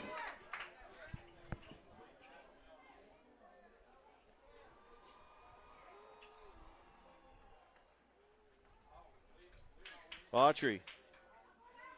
The pitch to Wilkinson. And that is in there for a strike 2. 8-1 here, Rich. And if Boudreaux can get a big hit, makes it get interesting. 9-1. And think about the run rule, which is 8 after 5, Rich. Yeah. Oh, never mind. Rich Jack saying it thinks it's 10. It's 10 after 5. After 5. Aiden Autry. 1 ball, 2 strike count to Andrew Wilkinson. Checks the runner and the pitch. And that just missed. That was almost right there. I thought that would have been strike 3, but it is outside for ball 2.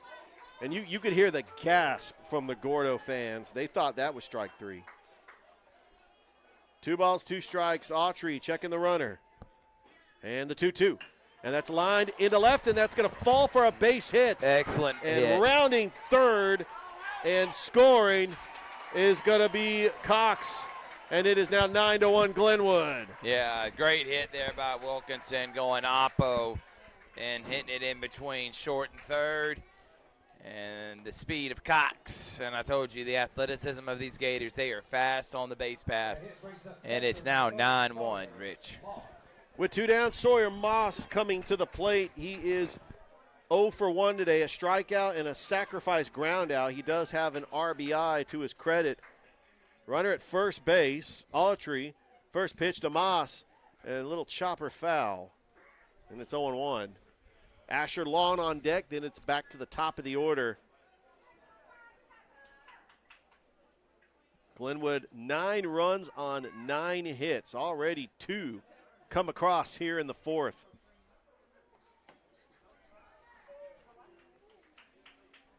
Remember, game 2 and 3 will be tomorrow at Jacksonville State.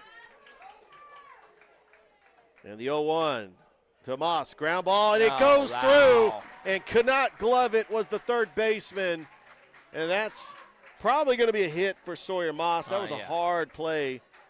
It was a tough bounce there, Rich. Yeah,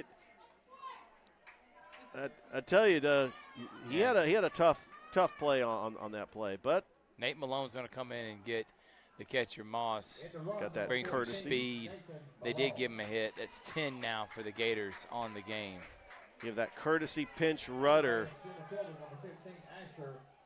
Asher Long going to come up, Rich. Gators have just kept the momentum going. While he's getting ready to come up at bat, I want to talk real quickly, Rich, about what they've done over this stretch here in just a little bit. Pitch to Long is low for ball one.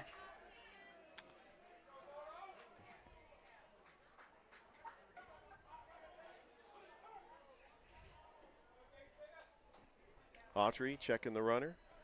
The 1-0. That in there for a strike, 1-1. Gators won 15 of their last 16, Rich, and 18 of their last 20. Here's the 1-1, and that is lined foul down the right field line. It's 1-2. The only game in this entire playoff run that they did not score more than 7 runs was the 3-0 victory against Wicksburg. And in that series, that game was close, and then they ended up losing. The only game they lost in the playoffs was in game 2, 7-6. Coach Fannin said a lot of errors in that game, and they should have won that. And there's a drive and a left. That's going to be another base hit for Glenwood. But it was sharp hit and a throw coming out. And we got some confusion here on the base pass as Malone is going to be called out on the throw. Bad base running. Yeah. Usually that is something uncharacteristic of the Gators, and you can see Coach Fanning is not happy. Not happy at all. Malone not paying attention to the runner in front of him. Well, Glenwood does put up 2. They strand 2 base runners. We go to the bottom of the 4th. They now lead Gordo 9-1 as you are listening to the AHSAA 3A State Championship game. Game 1 live from Choccolocca Park. After this on Georgia Alabama Sports Live.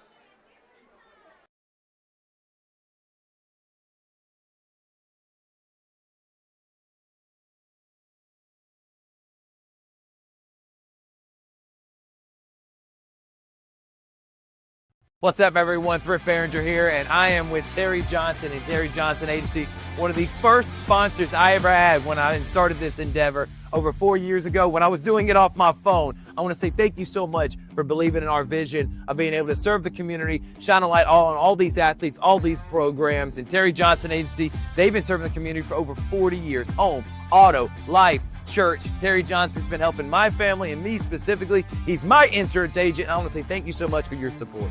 Thank you, Thrift, and I appreciate the opportunity that you gave me 4 years ago to come on board and to be an initial sponsor with you. And it's just been a good association with you and a pleasure to work with you, and look forward to a long association even further down the road. No doubt about it. Again, serving the community for many years. You need a quote today, give them a call. Jeremy Crosby, his daughter Brooke, and of course, Mr. Terry. They're going to make you feel at home. They're going to take care of you. He's my insurance agent. It's Terry Johnson Agency, big supporter of Georgia Alabama Sports Live.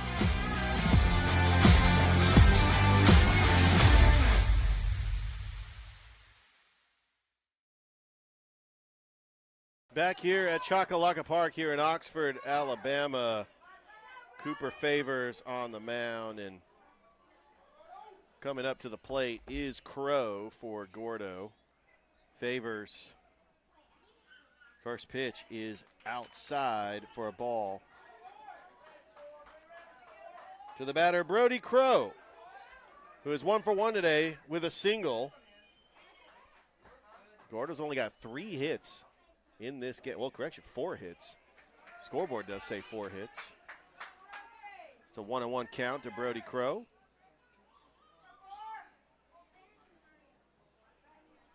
Cooper Favors, delivers the 1-1, and swing and a miss. It's 1-2. So far for Cooper Favors, 60 pitches. 3 innings of work. He's given up 4 hits. 1 earned run, 2 strikeouts. There's the 1-2, and that is low for a ball 2.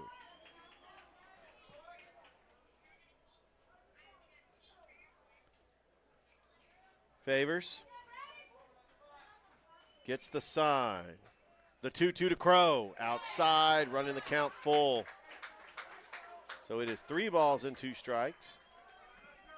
Got a very decent crowd here at Chakalaka Park, which is sports complex. Also has a softball field to our right.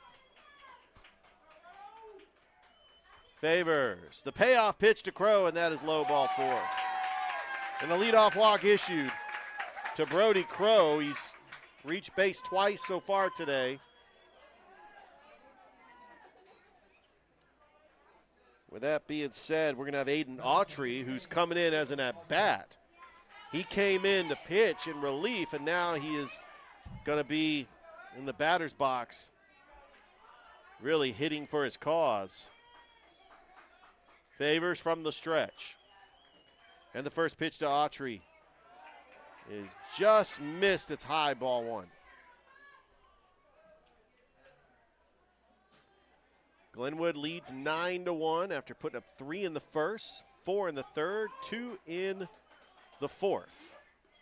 Throw it back over to Cade Cox, trying to keep Crow honest.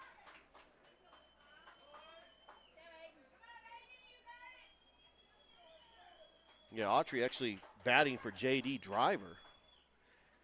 And that hits him. So Gordo, with no outs, has got runners at first and second. And that will bring to the plate the catcher, Wes Pate. Pate walked in the second. But he's got a golden opportunity to try to give Gordo a little bit of momentum here in the bottom of the fourth. Coach Fanning just coming out and having a conversation with his pitcher, Cooper Favors, which right now, looking at the pitch count, of course, we're getting these stats in real time. He is at 64 pitches.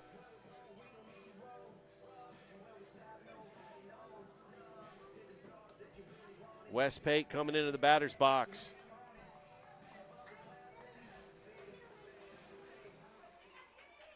Gordo with runners at first and second and no outs.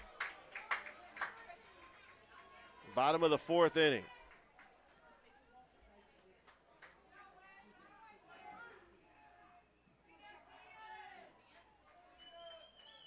Favors. First pitch to Pate.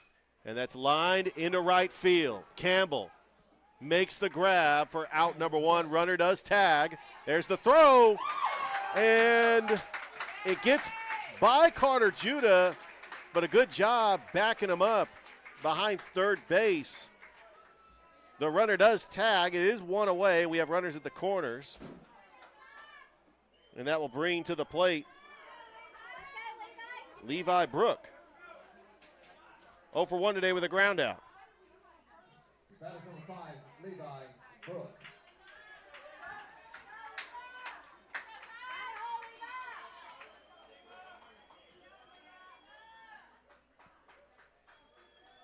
One down. Favors. Pitch to Brook is outside, ball 1.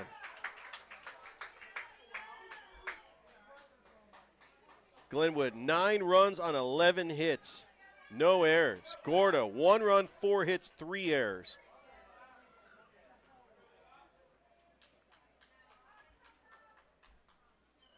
And 1 for 6 with runners in scoring position. That has been the big stat, has really caught both my eye and Thrift's eye. It's going to be low and in the dirt. It's 2-0. That was a good stop by Sawyer Moss. Familiar territory for both these teams, the rematch of the state championship last year. Of course, we got different players in both teams. A lot of seniors graduated. Oh, and you can hear the grumbling by the Gordo fans. They wanted a balk on that play. They're not going to get it. It's 2-0. Cooper Favors. Behind in the count to Levi Brook, and the runner goes, and that's going to be outside for a ball, and it's 3-0. And an easy base steal. It takes away the double play ball. And now Gordo with runners in scoring position and one out. And it's a 3-0 count. Brook is probably going to keep the bat on his shoulder, and it gets by Sawyer Moss. And sliding in and scoring a run. Gordo now trails 9-2 on the pass ball. But that will be a walk issued to Levi Brook, which will bring the top of the order for Gordo. Raina Russell, 1 for 2 today with a ground out and a single.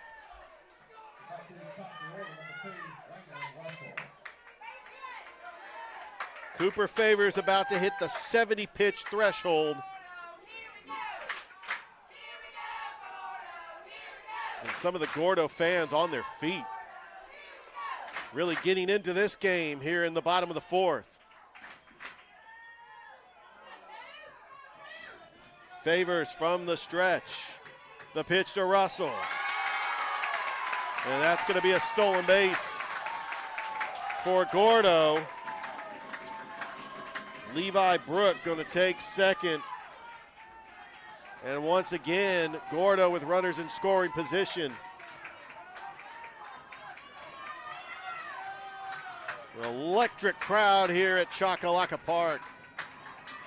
A sea of green right below us.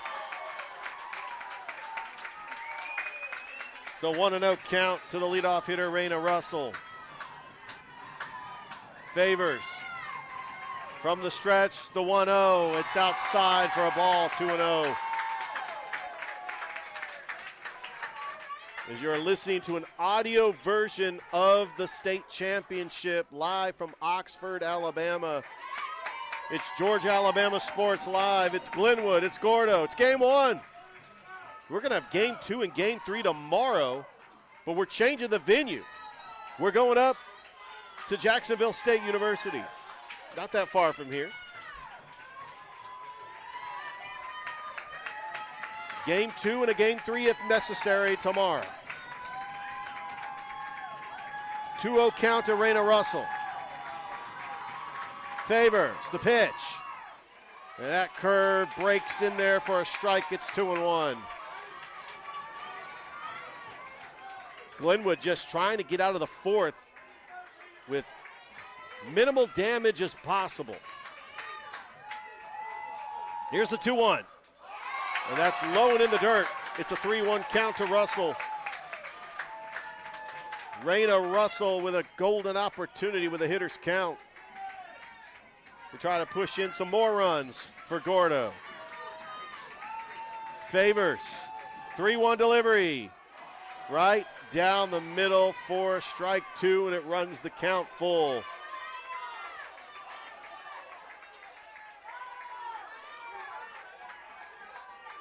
Cooper Favors. 3 balls, 2 strikes, 1 out. From the stretch, and the payoff pitch. Got him swinging, strike 3 for Cooper Favors. 3rd strikeout of the game. What a strikeout, and Glenwood really needed that one, especially in a tough situation with Gordo getting a little bit of momentum and with runners in scoring position. Raina Russell out on strikeouts. It's actually the 4th strikeout for Cooper Favors. Now Colin Pate, 0 for 2 today. Favors, the pitch to Pate is in there for strike 1.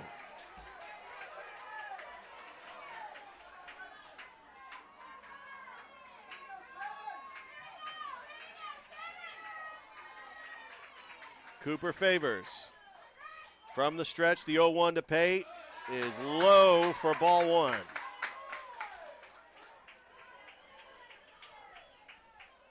Bottom of the 4th inning. Gordo is the home team here in game 1. They'll be home for the series. Glenwood would be the home team in game 2. Gordo will be the home team in game 3. As that pitch, swing and a miss on a changeup. It's 1-2. The bottom of the barrel fell out of that bat. It's 1-2 to Colin Pate, with Noah McDaniel on deck for Gordo. Gordo, the Green Waves, about an hour west of Tuscaloosa. They won the North Sub-Region, beating Piedmont. The 1-2, and that is popped up shallow left, underneath it, and cannot make the catch. It was in the sun, could not make the catch. Cam Dawson lost it in the sun, and Gordo scores 2 runs on the play. And it is now 9-4. It looked like it was going to be a fly ball to end the inning. Cam Dawson lost it in the sun. That's going to be an error on the left fielder, Cam Dawson. And now Noah McDaniel will be the batter. McDaniel is 1 for 2 with a double and a strikeout.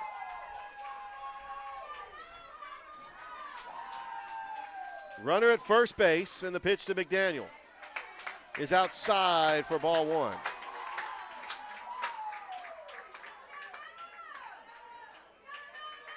And now the Gordo fans are really getting excited. They've already put up 3 runs in this inning. Favors the 1-0 to McDaniel. That catches the corner for a strike. It's 1-1.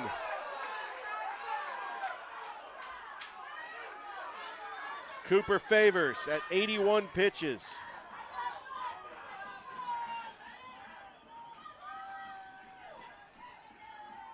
Favors from the stretch, the 1-1. And there's a high chopper trying to charge his Clarity. Clarity bobbles it, and everybody's safe. And Gordo's got runners at the corners with 2 outs. It's just a bobbled play. They're probably going to give Clarity an error.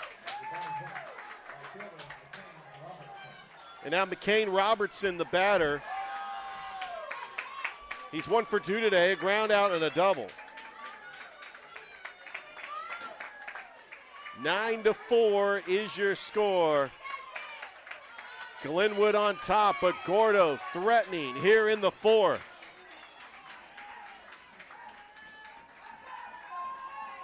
Favors, first pitch. That is in there for a strike to Robertson, 0-1.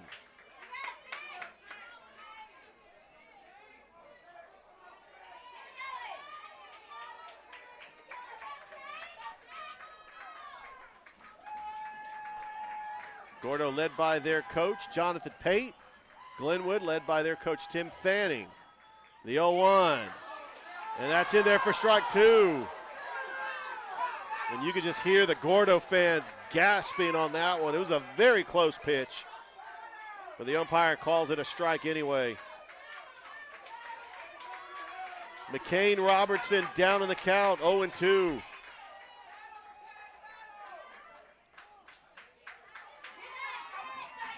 Favors from the stretch. The 0-2 delivery runner goes, and that is outside for a ball. And that'll be a stolen base by McDaniel. And Robertson knows with one swing of the bat, try to cut into this lead even more, with Glenwood leading by 5 runs.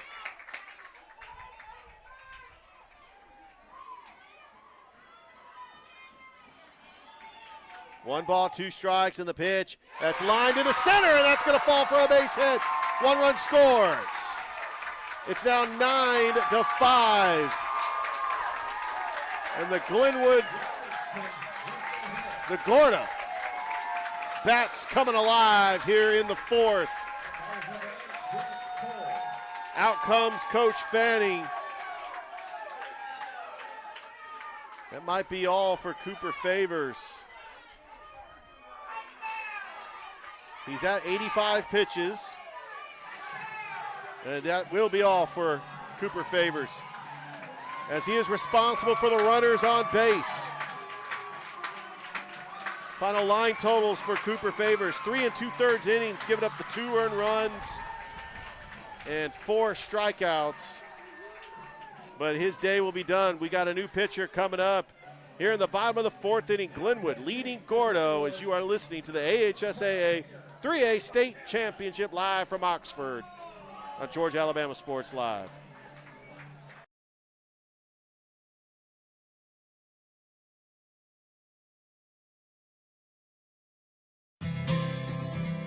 Houlihan serves fresh, handcrafted dishes made just the way you like them. Juicy burgers, sizzling steaks, crisp salads, and shareable appetizers set the table for every appetite. Relax with friends, celebrate special moments, or enjoy a casual night out. Houlihan's delivers great food, great drinks, and great times, with 2 locations in Columbus, downtown at the Marriott Hotel and on Sidney Simons Boulevard at the Doubletree Hotel. Hi, my name is Griff Gordy, and here at Gordy Eye Care, we have been serving the Bi-City community for 17 years. As a former state championship quarterback, I love the fact that I can watch local high school athletics from the comfort of my own home. So it was a no-brainer to support Georgia Alabama Sports Live and what they do for young athletes in our area. And without business like yourself, Gordy Eye Care, none of our coverage would be possible. To be able to cover these 16 different high schools, the local colleges, and professional teams. So we'd like to say thank you to you, Dr. Griff Gordy, and Gordy Eye Care for your support of Georgia Alabama Sports Live. And you can make an appointment today at Gordy Eye Care with the number 334-291-5125. Keep supporting Gordy Eye Care and keep watching Georgia Alabama Sports Live.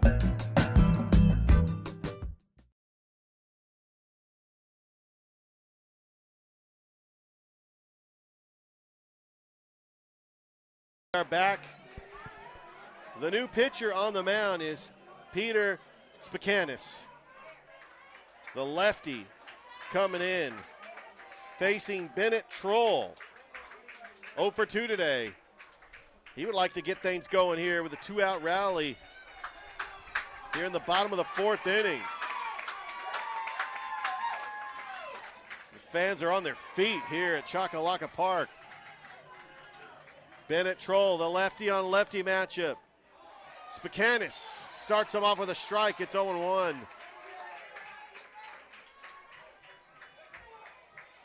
As this is game 1 of the state championship series, game 2, and a game 3, if necessary, will be tomorrow at Jacksonville State. Spikanis, and there's a high drive that is going to fall and be foul. Wow, that looked like it was going to be a fair ball. Inches from the line, it's 0-2 to Bennett Troll.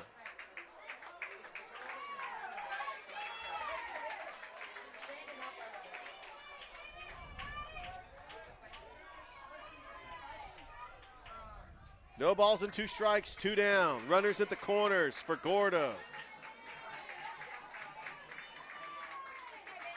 Peter Spikanis, the 0-2, and that is just high for a ball, 1-2. Runner will advance. If anything, it breaks up the forced play at second. And now Bennett Troll, the number 5 hitter. An opportunity here. Behind in the count, Spikanis, the 1-2. And that hit him right on the arm. And Bennett Troll said it did hit him on the arm. And the bases are loaded for Gordo, which means the tying run is coming up to the plate for the Green Wave. That's going to be Brody Crow, who has reached base twice today with a single and a walk. Is Gordo about to bat around here in the 4th. Spikanis, pitch is high and away for ball 1. Oh, hold the phone, everybody. That umpire's calling that one a strike. It's 0-1.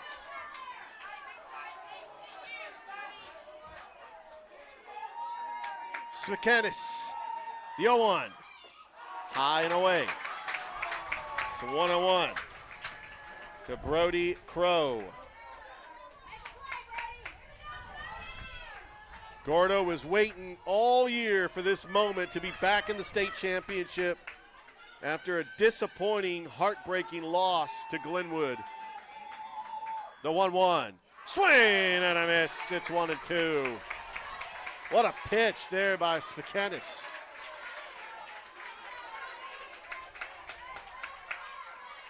1 ball and 2 strikes. Another left-handed bat in the Gordo lineup. Brody Crow. Svikanis from the stretch in the 1-2 and fouled off out of play. Glenwood would just love to get out of this inning. Gordo has already put up 4 runs here in the 4th.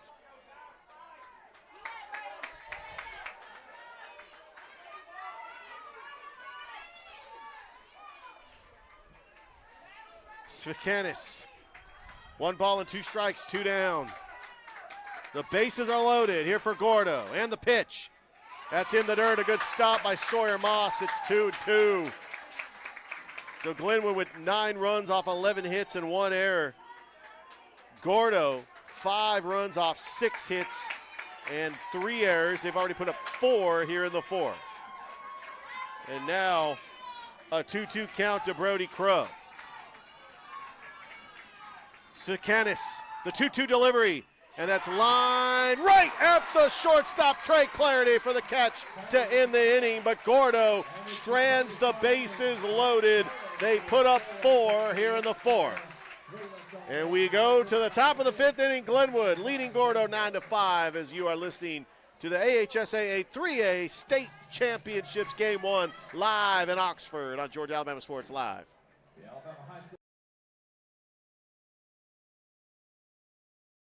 Nestled along the Chattahoochee River, City Mills blends historic charm with modern luxury.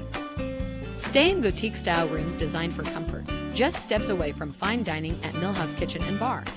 If you're planning a celebration, our event center offers stunning river views, elegant spaces, and a brand new riverside tent, perfect for weddings, receptions, and special gatherings, rain or shine.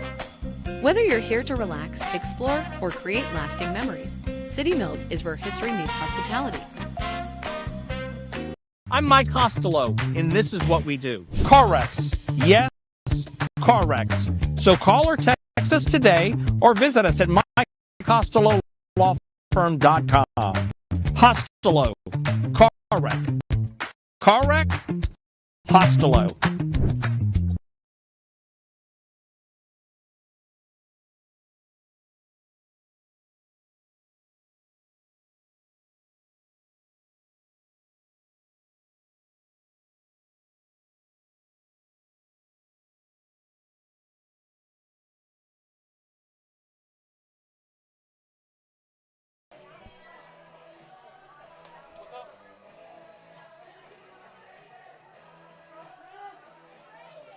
We're back here. Big Rich scaring everybody.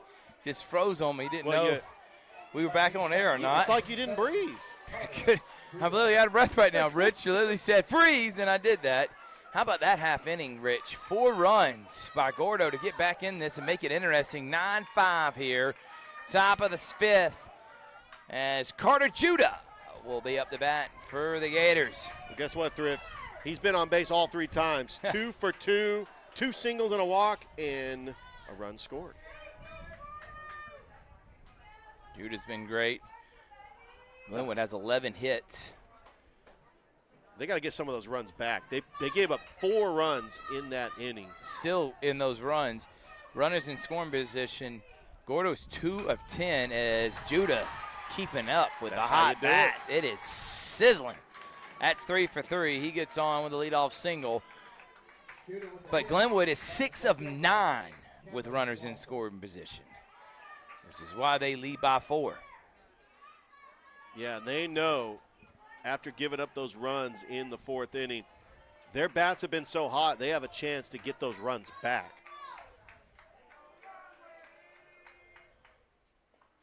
And that one gets past the catcher, Judah, over the second.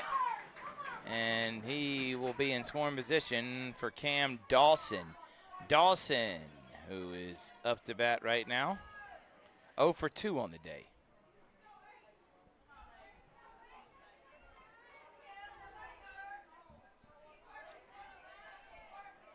Rich, they say your scorebook's wrong, man. This is the 4th at bat for Cam Dawson, so maybe he reached on a that sacrifice. Gets past the catcher once again. Judah at 3rd. Great base running by number 7. And Dawson Think he'll lay down a squeeze bunt here, Rich? I don't know, but he already has a sacrifice bunt. That's why he's 0 for 2. So, yeah, my scorebook is a little bit different than the ones that keep in the scorebook in the press box, but, yeah, they don't count sacrifice bunts as official at bat. Gators 7 of 11 with 2 outs. And they have just been hard to get out, and that one's going to be hit hard to Rainer Russell. He'll look to third. Judah's going to come home. Play at the plate is in time. He got him out. Nice play. Noah McDaniel throwing it to home and putting the tag on Judah. And 2 are down and none are on, and a huge double play there by Gordo.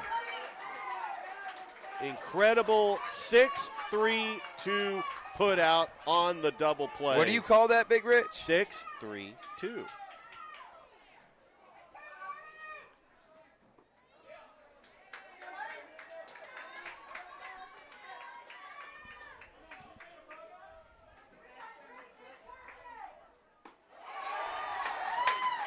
I tell you, Hudson Campbell, he's had a good bat so far today. A sac fly, a single, and a walk. He does have a RBI. And that one's going to be lined, and it's going to burn the center fielder. That's going to be extra bases for Hudson Campbell, who's going to try to make it a triple. He'll come sliding, and now if you're Coach Fanning, you're thinking, doggone it. Man. That could have been a run. Yeah, no question about it. Just aggressive base running. Hudson Campbell stretching out a triple on that play. And I think the difference of being on second and being on third, you know that you're going to score on any pass ball. Hudson Campbell's got speed at third base. And Glenwood really, they got to try to get a run in this inning just because Gordo making the comeback and got the momentum. Foul back, Kyle Lawrence. Richard, I think the fans are starting to notice you're pro Glenwood and we're on a Gordo side, because whatever you just said had about 6 people turn around and looking at you like, talking about our team? Sorry, wearing orange? What? This is not a pro Glenwood broadcaster. This is the Zaxby's Glenwood game of the week. It is, but the fans don't know that. Anyway, back to the action. 1-1 the count of Kyle Lawrence. Cal Lawrence, he's hit the ball pretty hard today. And that one almost hits him, and I think it It does. did. Yeah, it hit his helmet. If it didn't hit his helmet, I think Hudson Campbell scores. Yeah, it does. And so now runners will be on the corners with 2 down for Cade Cox, who is 2 for 2 himself here today. Cade got on with a single and another single.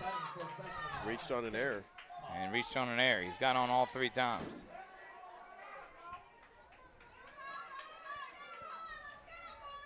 Well, let's take a look at Aiden Autry's pitch count.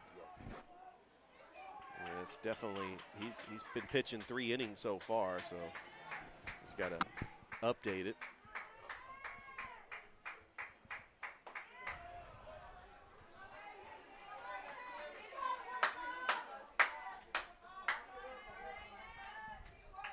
Aiden Autry coming in and relief for Colin Pate, the starting pitcher for Gordo.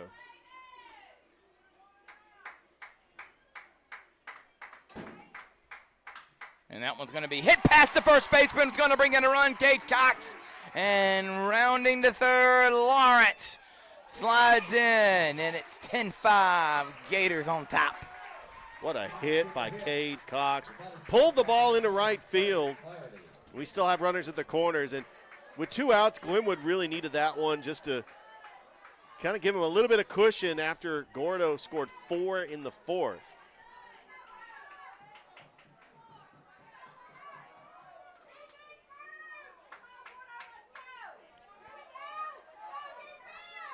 So now Trey Clarity, who is 2 for 2 with a run, 3 RBIs on the day. He has 2 singles. And he had a sacrifice fly. What a pitch. Sacrifice ground out last inning. Yeah, Trey Clarity has 2 RBIs on the day as well. Big Rich, Drip Barron, Georgia Alabama Sports Live. Clarity takes one high there, 2-0. Excuse me, 1-1.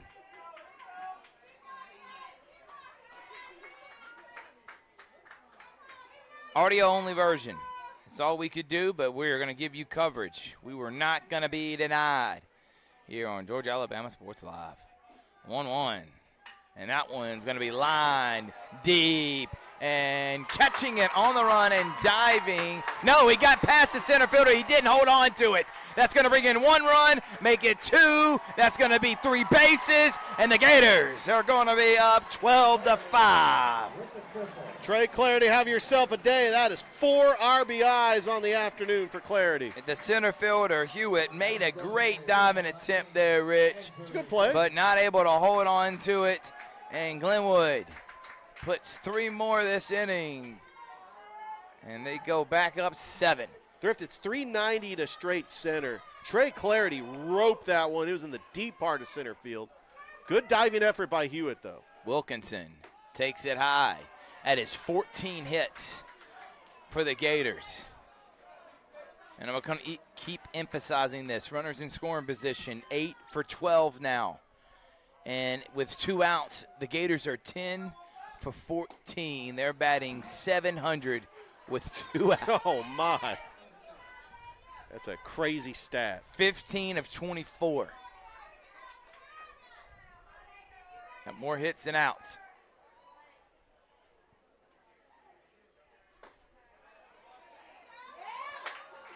And he'll take a strike, make it 2-1. Andrew Wilkinson on the day, 1 for 3. Grounded out, flied out, and an RBI single.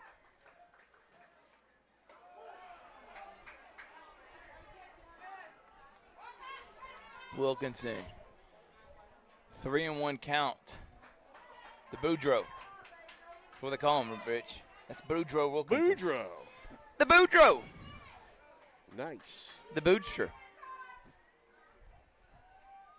And that one's going to be lined, and Noah McDaniel will throw to first, and that will be the inning. But not before the Gators bring 3 more. Trey Clarity makes it 5 RBIs on the day, and the Gators lead by 7. We head to the bottom of the 5th of the audio-only version of the 3A AHSAA State Championship Series here on Georgia Alabama Sports Live.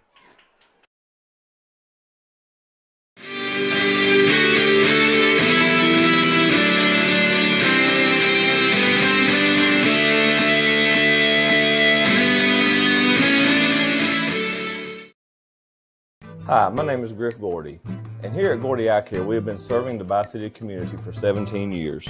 As a former state championship quarterback, I love the fact that I can watch local high school athletics from the comfort of my own home.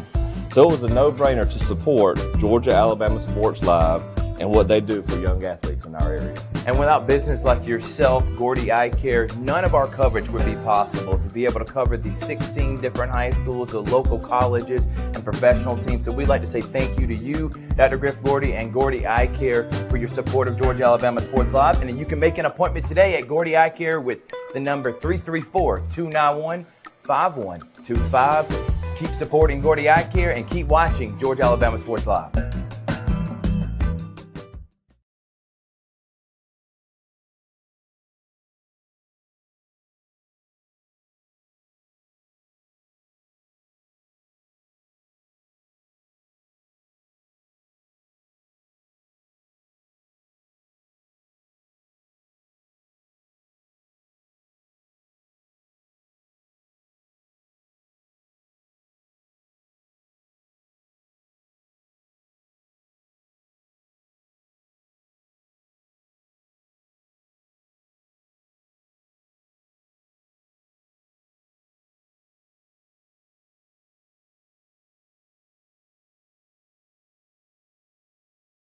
Back, everyone. Georgia Alabama Sports Live. Big Rich. Third Behringer, Aiden Autry up to bat. And he'll foul that one off of the nub of the bat.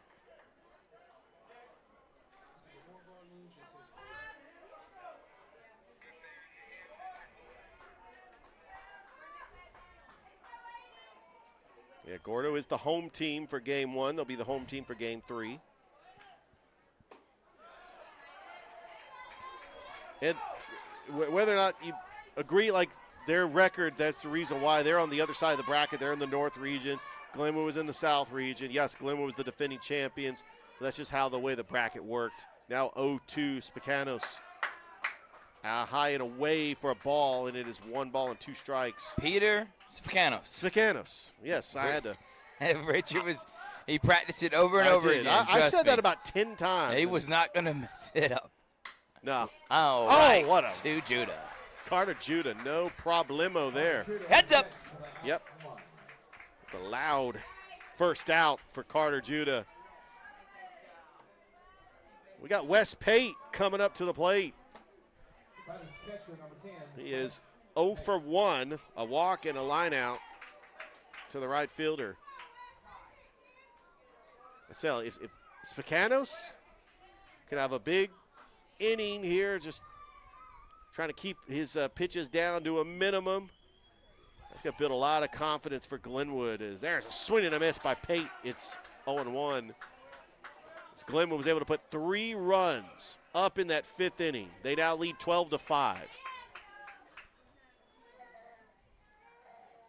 And they did it all with 2 outs. Spikanos, the 0-1. That's in the dirt, and it's 1-1. We got Thrift Behringer, Richard Holdridge. Even WRBL's Jack Patterson's up there hanging out with us. Jack, he decided to follow me. He does that. Me and him, we fanboy over each other. So I was like, JP, come on. You can come hang out with us. It's not like you got anything else to do. It's not like you cover 50 schools in a 75-mile radius for WRBL. You don't do that, man. I'm not running around the hotel. Jack will be back up here tomorrow morning because Central Lady Red Devils softball program will play, and then guess what he'll do? He'll drive 20 minutes over to Jacksonville State for this game 2 for the Gators. We'll hang out with him there, and then Big Rich, guess what? He'll come back on Thursday for the Glenwood softball program. Of course. He'll start their tournament, and Auburn baseball. Auburn baseball. Non-stop, and there's a foul tip, 1-2 the count to Wes Pate. And then we also got Beauregard softball. They're out. Okay, so Jack Patterson let us know that Beauregard is out. They lost 3-1 to Lawrence County and 5-4 to Faith Academy. So they, in the double elimination tournament, they lost 3-1 to Lawrence County, and then 5-1 to Faith Academy. 5-4 to Faith Academy. That's going to be high for a ball. It's 2-2. Levi Brook, the batter. Then it's back to the top of the order for Gordo. Spikanos coming in with relief.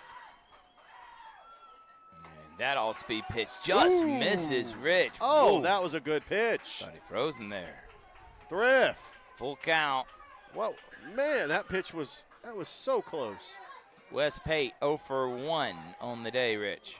Well, Make that, what is it? Yeah, it's Levi Brook. Excuse me, Levi Brook 0 for 1. No, it's Wes Pate. You're right. Yeah, Rich. Oh, man. Yeah, I did it. I did it. 3-2. I keep a Can track somebody of get Bob Euchre? Bob Euchre with one of the greatest color commentators, the voice of the Milwaukee Brewers, but that NBC broadcast of him and Bob Costas, oh, yeah. And that was strike 3. Spikanos. Good pitch by Spikanos. Striking out Pate. That's 2 down. And now Levi Brook will come up to bat 0 for 1 on the day as well. And he does have a walk. Did score a run. Part of that 4th inning where they put up 4 runs. And strike 1 to Levi Brook. Then it'll be back to the top of the order for Gordo. Gators got Sawyer Moss, Asher Long, then Carter Judah coming up in the top. And that one's going to be right down the left field line for Levi Brook. He's going to turn it into a double, and it's going to be a ground rule double as that one gets out of play. And 2-out double for Levi Brook, and top of the lineup for Rainer Russell. Can some 2-out magic for Gordo happen here? They're 4 of 9 with 2 outs, make that 5 of 10. But with runners in scoring position, Richard, this has been the Achilles heel. They're Yes, 2 of 10 with runners on in general. They're 3 of 13.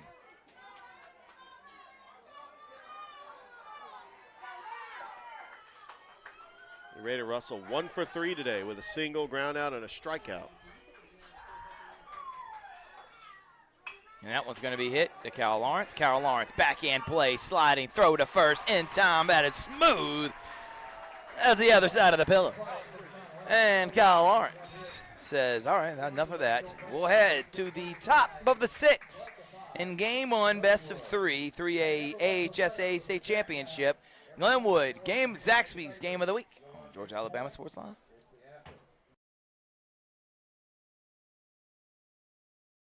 I'm Mike Costello, and this is what we do. Car wrecks. Yes, car wrecks. So call or text us today or visit us at mycostellolawfirm.com. Costello, car wreck.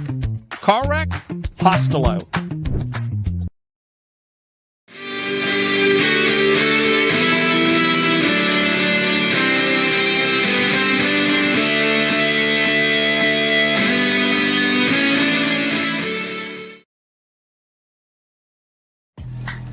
A strong workout means a strong recovery. And with your Planet Fitness Black Card, you get access to 6 new amenities, like the Red Light Sauna and Polar Dry Plunge, both designed to reduce muscle soreness and relieve tension. Reset, restore, and recover your muscles so you can do it all again tomorrow. You gotta try this. Join Planet Fitness today for just $1 down, $24.99 a month. New Black Card Spa amenities. Even stronger value. Deal and...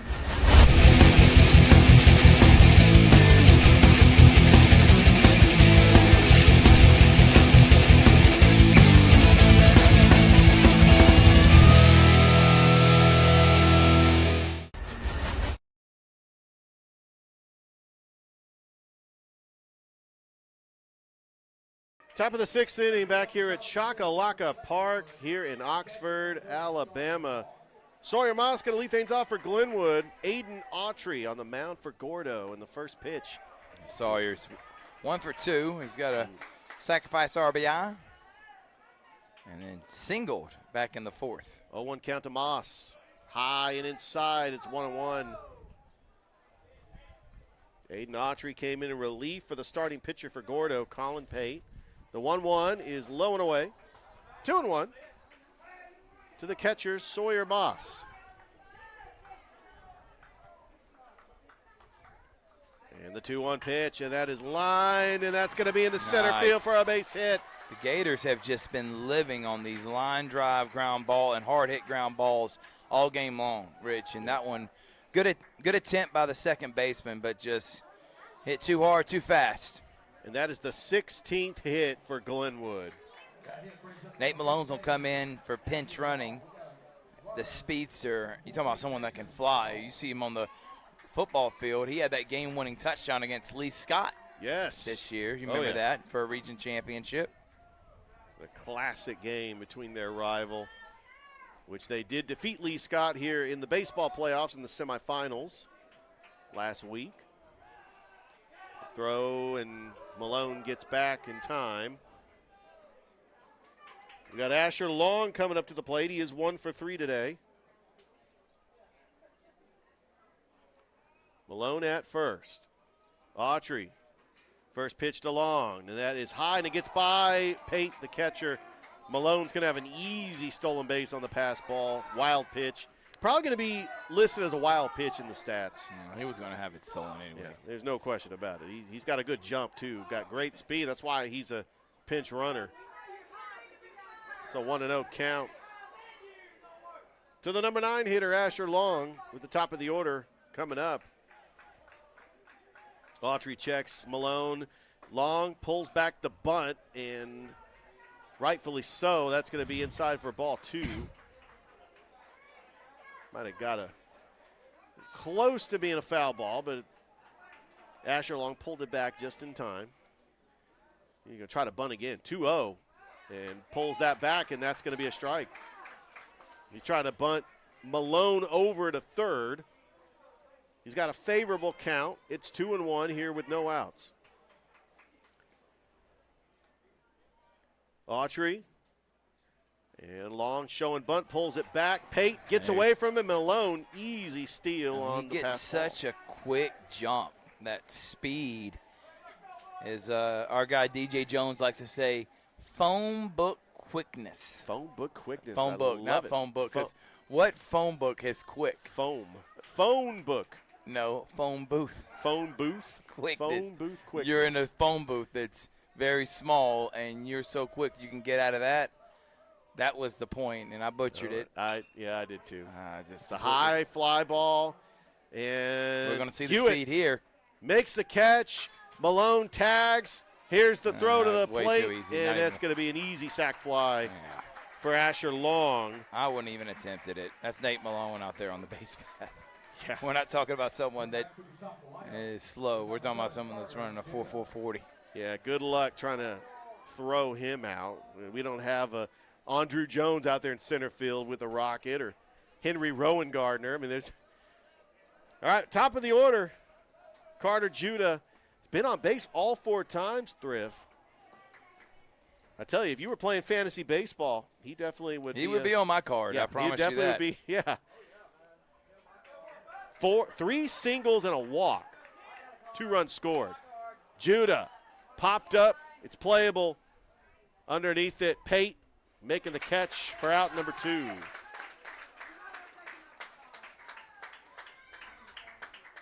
So that's the first time that Judah has gotten out today.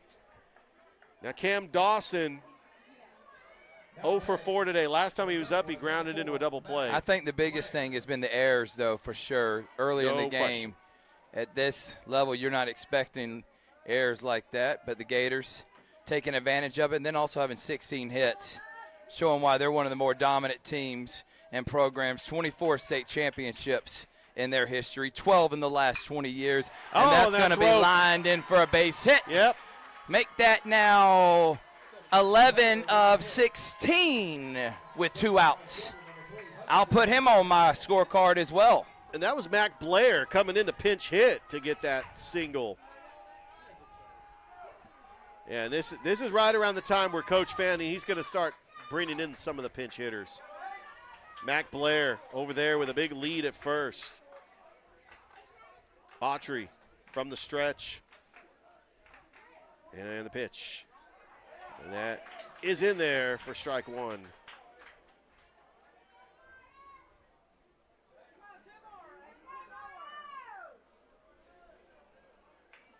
Hudson Campbell, the batter, 0-1. The pitch. And that catches the outside corner for strike 2. Cal Lawrence on deck for Glenwood. 13-5 here in the top of the 6th. Aiden Autry steps off the rubber.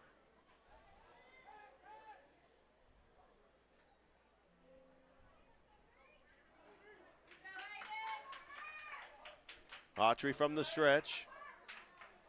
The 0-2 to Campbell. Runner goes. That's going to be a dead ball. Hit him. Yep. Campbell will get on, and here comes Kyle Lawrence. Well, Cal Lawrence, he has walked, he was hit by a pitch, he singled, and he flied out.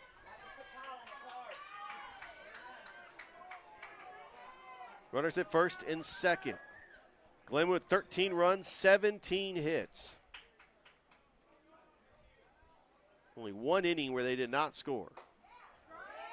And that just missed for ball 1.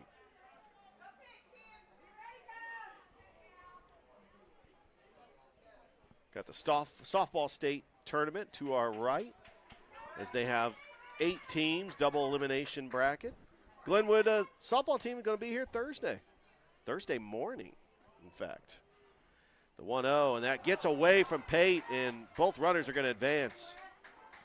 So now Glenwood with runners in scoring position. Yeah, and the Gators 9 for 15 with runners in scoring position. Can they get hit number 10? And I know right now it's in the 6th inning. If they could put up 2 runs here, the 10-run rule would be in effect for the 6th inning. There's something to keep in mind. But Gordo wants to continue to extend this game, trying to get out of this inning with 2 outs. Autry, the 2-0 to Lawrence. Swing and a miss. It's 2-1.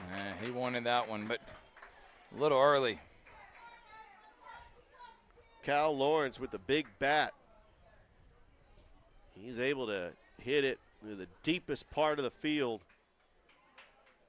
like he's been doing all season long for Glenwood. Autry, the 2-1. And Lawrence fouls that one back, evening the count at 2-2. Good thing for that protective net, Thrift, because that looked like it was headed towards our area. And then, and still jump till this day. I know the net protects you, but still. So that quick reaction. Autry, the 2-2 to Lawrence. And that is fouled back. It's going to be over by the concessions area. It's an absolute beautiful ballpark. This sports complex got multiple softball fields. Definitely have a lot of tournaments here throughout the year. Autry, the 2-2 to Lawrence. Inside, running the count full. So with 2 down and first base open, let's see what Autry does here. Runners will definitely be cognizant, but they're not going to go on this pitch. Here's the payoff pitch to Lawrence, and there's a foul. Got a hold of that one just a little too early. And now it's still a 3-2 count.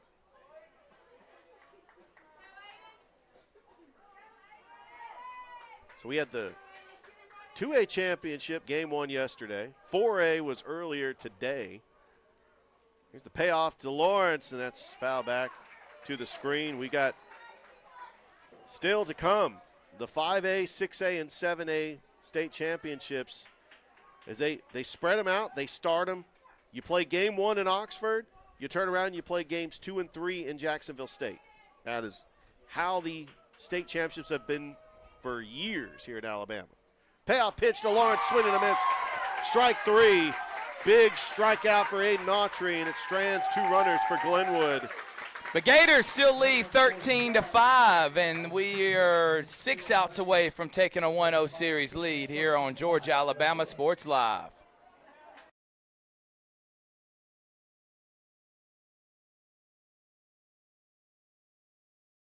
Hello, everybody. This is DJ Jones with the Sports Visions Morning Show for the best in local, regional, and national sports news. Weekdays from 6 a.m. to 9 a.m.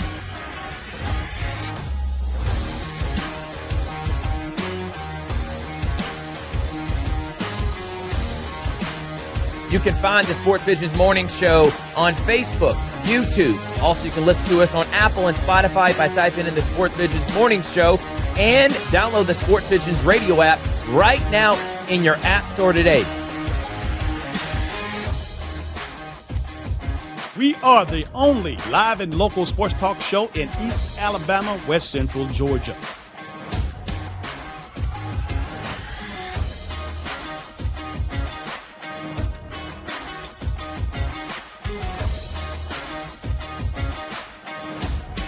Sports Visions 92.1. We are your hometown sports guys.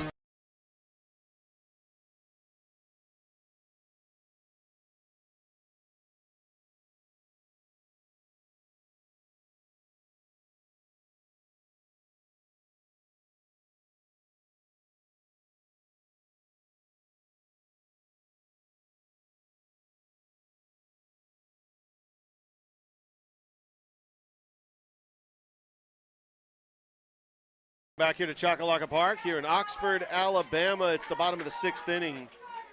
And Colin Pate, the senior, leading things off. Svekanos for Glenwood. On the mound in relief for Cooper Favors. And that pitch is outside and away for ball 1.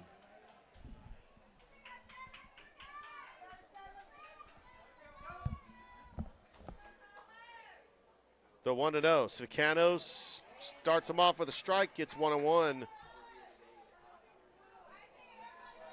Don't forget, game 2 will be tomorrow, 5 o'clock Eastern at Jacksonville State University. Here's the 1-1. And Pate fouls it back. It's 1-2.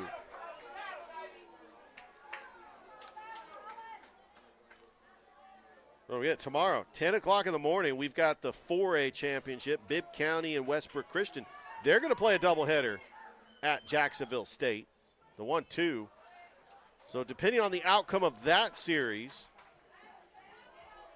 trying to get a little bit of time to get the field ready for the next game.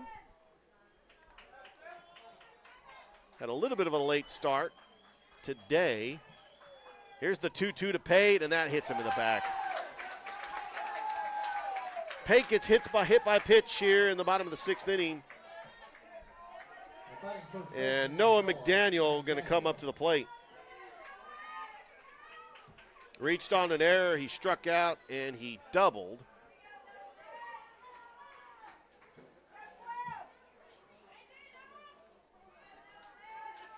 (13-5) is your score, bottom of the 6th inning. Sakanos. Little curve that didn't quite break. Good stop there by Sawyer Moss. It's 1-0.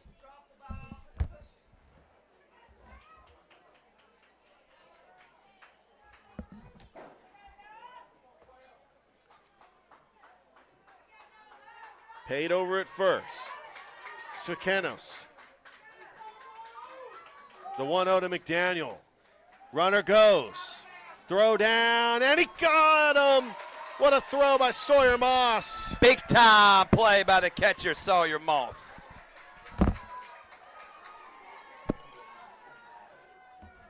1-1 count.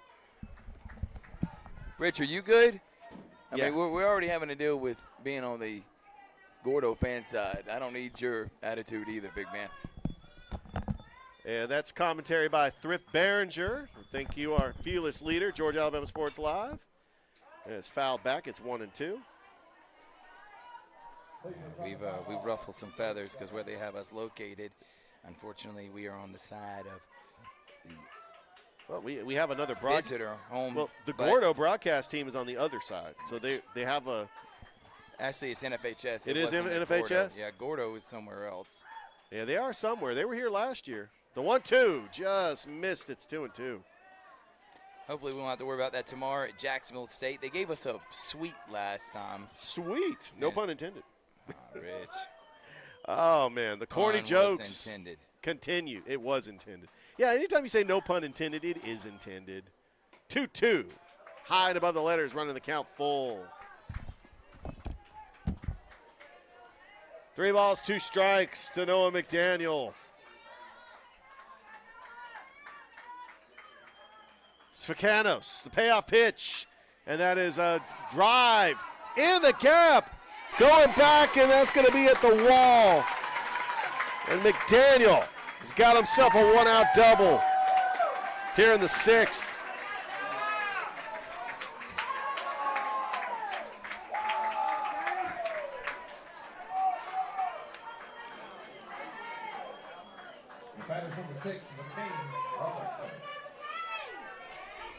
Now McCain Robertson will be the batter. McDaniel at second.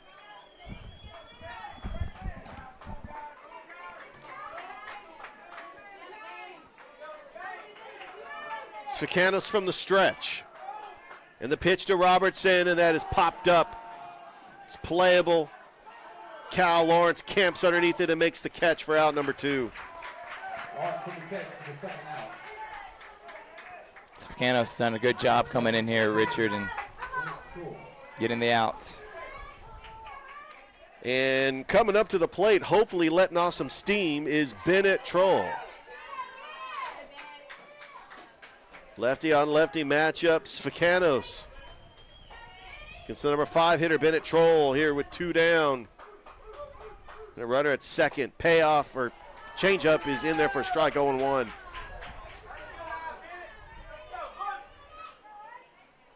Don't forget, we will be at Jacksonville State for Game 2 and possibly Game 3 tomorrow. Here's the 0-1. Troll lays down a bunt, and that is going to be foul, 0-2.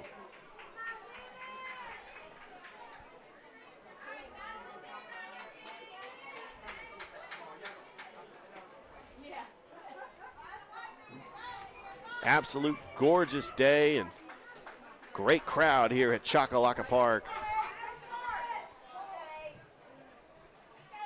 Svicanos is ahead in the count to Bennett Troll. No balls, 2 strikes, and the pitch. And there's a ground ball that's going to be through the hole and a base hit. And rounding third and scoring is McDaniel. And it is now 13-6. Nice timely hitting by Bennett Troll to get credit for the RBI. And now Brody Crow is going to come up to the plate for the Green Wave. Gordo. That was a big hit there, Richard. Oh, yeah. Gordo's saying they're not done yet. That will make Gordo 3 of 13 in runners in scoring position today with the hit and score there. Svicanos to Crow. Oh, what a stab, and he caught it.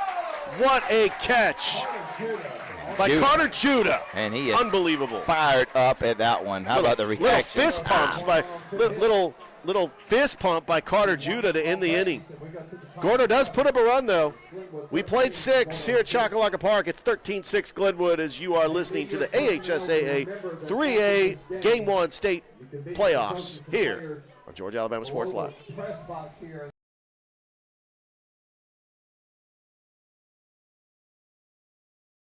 Georgia Alabama Sports Live wants to say thank you to Zaxby's for their continued partnership with us for over the last couple years since we started this. Your partnership has meant the world for us to give you premier coverage for all the local sporting events around the Chattahoochee Valley area. And specifically, I want to thank Judson Humphreys, my good friend, and the Phoenix City location being with us from the very beginning, man. Absolutely. Well, we just appreciate what y'all do in the community for these student athletes, and we just want to be a part of it. Whether it's tailgating, parties, or you just want a quick bite to eat, come to the Phoenix City Zaxby's location and tell them Georgia Alabama Sports Live and Thrift sent you. Thank you again to Judson Humphreys and Zaxby's for our continued partnership on Georgia Alabama Sports Live.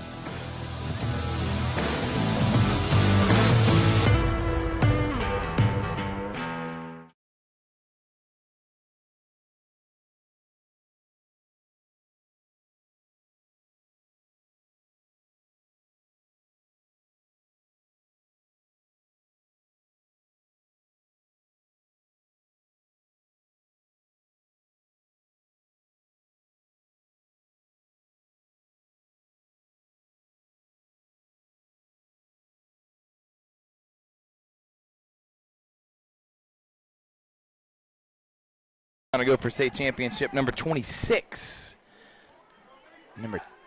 They got 25 already. And Fanning trying to go for number 12 and 4 in a row. Cade Cox will lead it off for the Gators. Cade is 3 for 3, excuse me, and got on with an error. Well, trying to go for 4 straight, that is not an easy task. He's got 4 runs as well already. I mean, we've seen the 4-peat with other teams in other sports, like Bowden in football. But to win 4 in a row, it's impressive. That one's going to be line foul. I think Thompson might have had 4 in a row in football.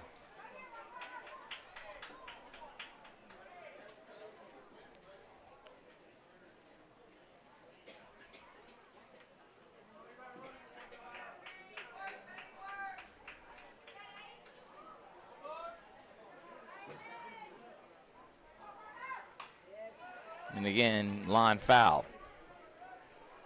1 and 2 to Cade Cox.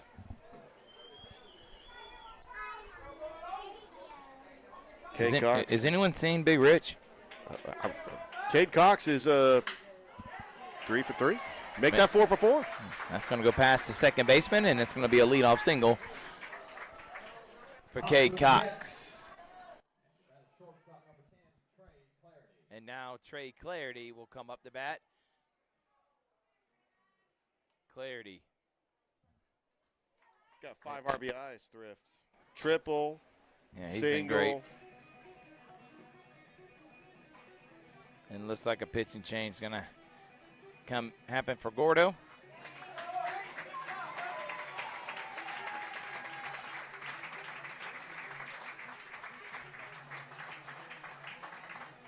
And when they do that, we'll step aside. The Gators lead the Green Wave 13-6.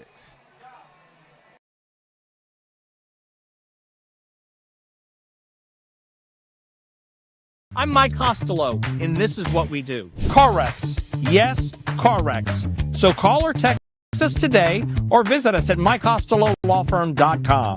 Hostelo, car wreck. Car wreck, Hostelo.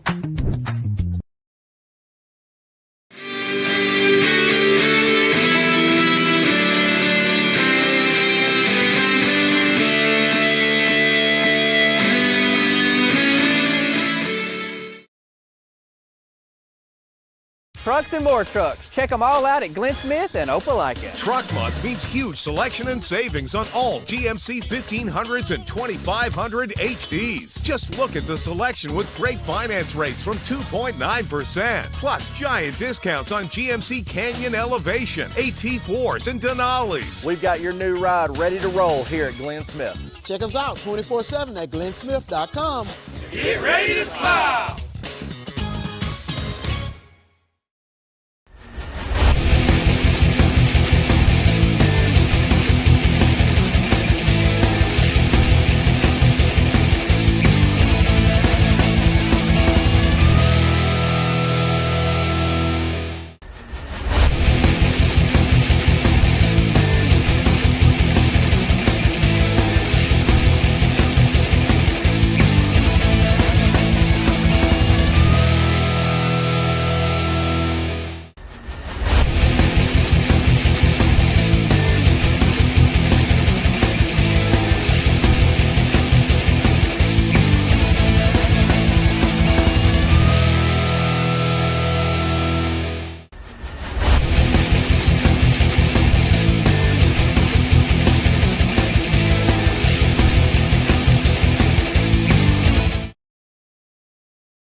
We're back here, top of the 7th. Leadoff single and pitching change. Brody Crow is in the game now for Gordo. Trey Clarity, 5 RBIs, 3 hits on the day, and a triple. Tries to put a bunt down and goes foul.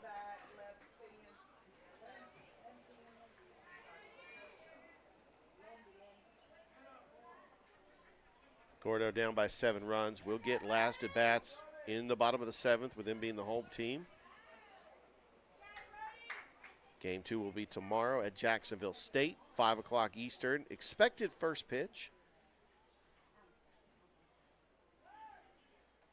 That's, of course, that's depending on the doubleheader that's starting at 10 o'clock in the morning between Bibb County and Westbrook Christian. That is the 4A championship.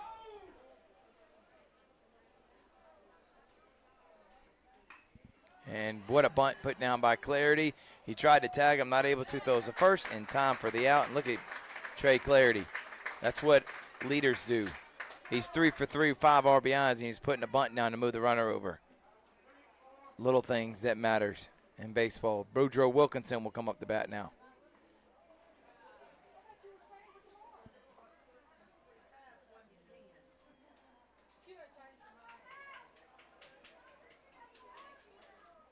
Yeah, the one thing I'm really concerned about is the way that Gordo was swinging the bat and able to put up runs in bunches.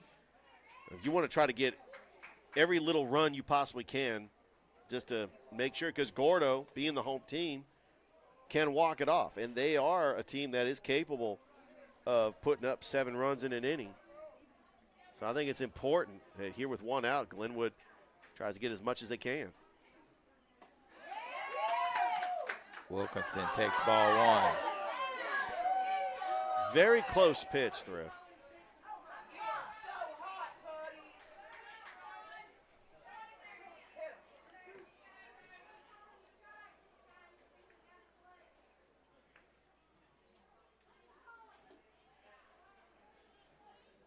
Two and 0.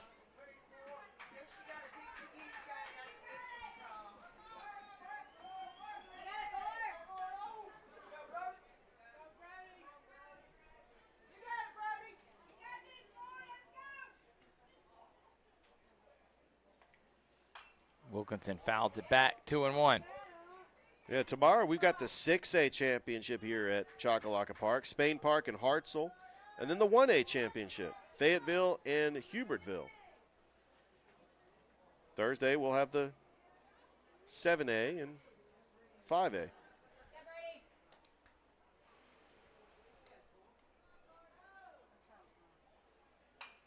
And Wilkinson fouls it off again.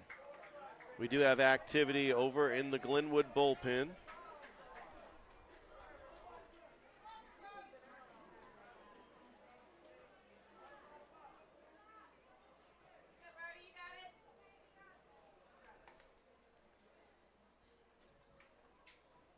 And fouled.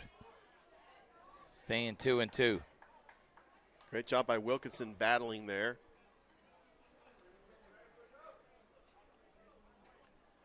Glenwood has put up a run in every inning except the second. Like you mentioned, this playoff run, they have averaged 15 runs a game.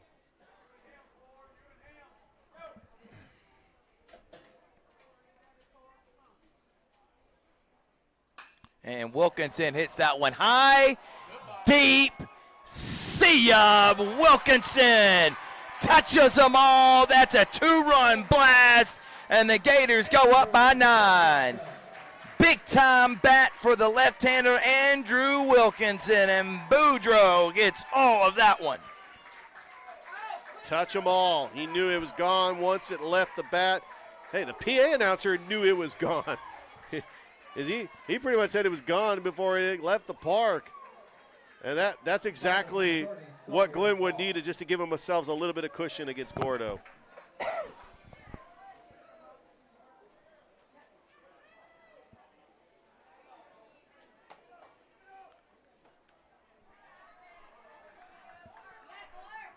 One and 0 count. And up the bat now, Sawyer Moss. Sawyer Moss has got a couple singles in this game.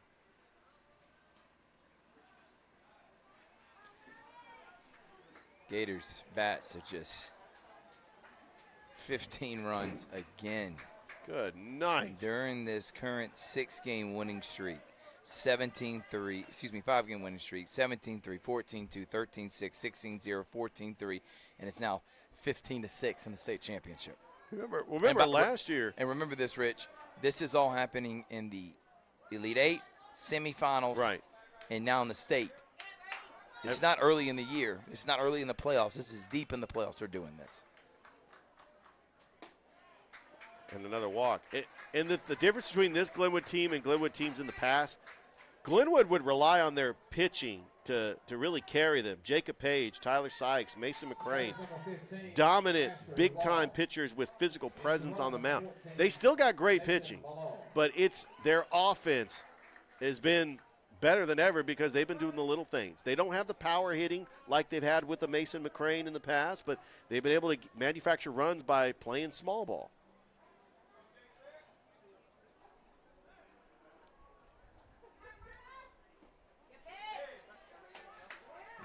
Taking strike one is Asher Long.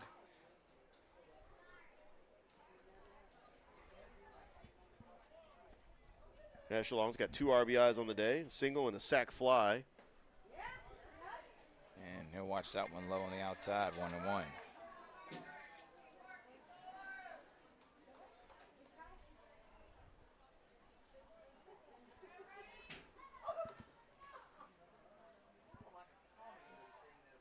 Pickoff play, no. So tomorrow, 5 o'clock Eastern time, we'll be in Jacksonville State. Just talk. They'll have a table for us and chairs, and we'll be right behind home plate underneath the shade, enjoying our time for Game 2 of Glenwood.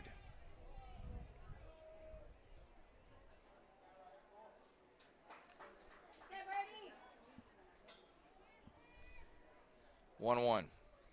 High, 2-1.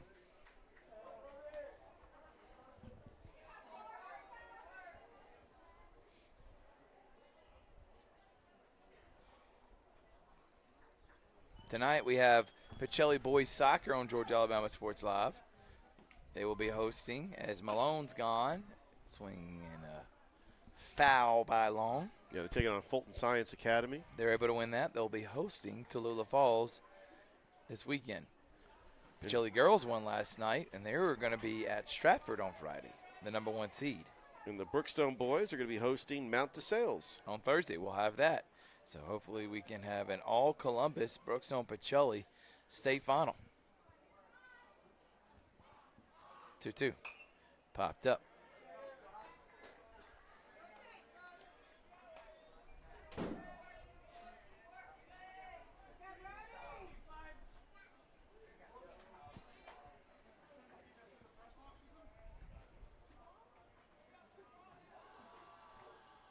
Two. And that hits Asher Long. So we'll have runners on first and second with one down. And Carter Judah will come up the bat. Back at the top of the order for Carter Judah, who's been 3 for 4 today. 3 singles and a walk, 2 runs scored.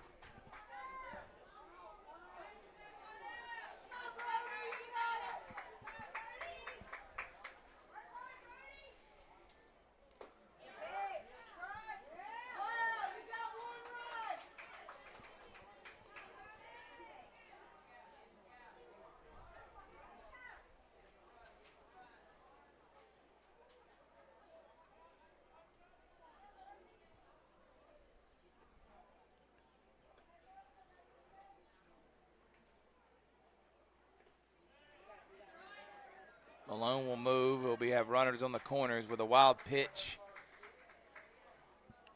from Brody Crow. And just to let you know that there'll be some changes next year. Glenwood is going to be moving into the private bracket, and they'll be in the same area with Lee Scott, Houston Academy, and Montgomery Catholic. That's going to be the 4 teams in the area. It's not really going to help their case in football, having to travel to Mobile, but they'll be a decent area. And that one's going to be a high roller to third base. He'll throw to first in time, but a run does score. It's 16-6. Gators are up 10. 2 are down. Long to second for Cam Dawson, who'll come up the bat now. 2 outs, and your batter's number 8, Cameron Dawson. Cam Dawson 0 for 3 on the day. Grounded in that double play. One of his at-bats.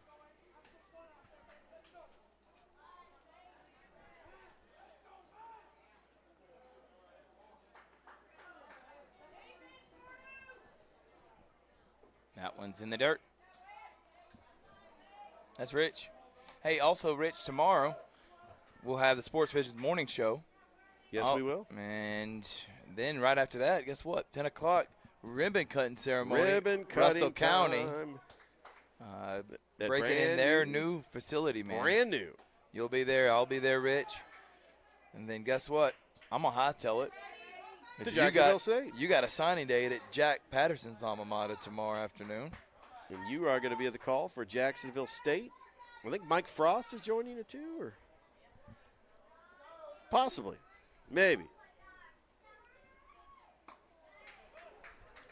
And Dawson will get on. Yeah, 4-pitch walk issued to Cam Dawson. Got a pretty hot bat coming up, though, Thrift. Hudson Campbell. Sack fly, single, triple, walk, hit by a pitch. He's been on base 4 times today. Coach Pate looks like he's going to go to the bullpen. Well, Thrift, looks like Chase Peaks will come in. Not Chase Peaks, Rainier Russell. Chase Peaks is coming in to play in the field. We got some changes out there in the infield. Let's play some bills. Yeah, we're going to pay some bills. Come on. Keep the lights on. Yes, sir. We still got 4 more outs to go. Gators lead by 10. Game 1 on Georgia Alabama Sports Live.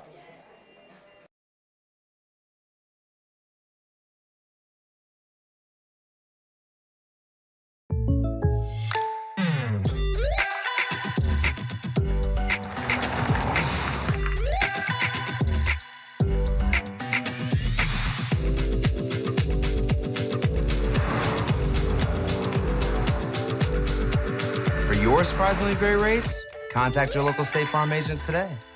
If you want the real deal, call State Farm agent Carol Purdue in Phoenix City today. Like a good neighbor, State Farm is there.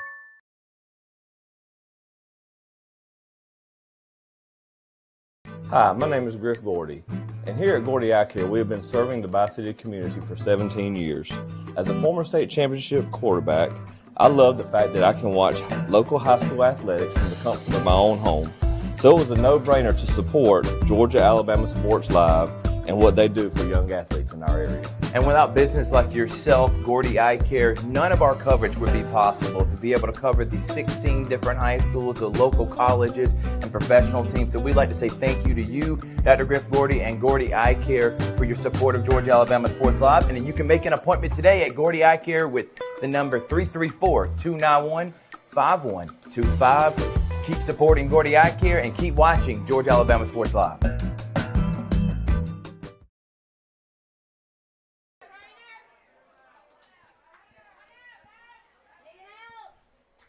Two down here for the Gators. New pitcher, Rainer Russell for the Green Wave. As Hudson Campbell, who is 2 for 2, 3 runs and an RBI. He also has got a walk and a triple.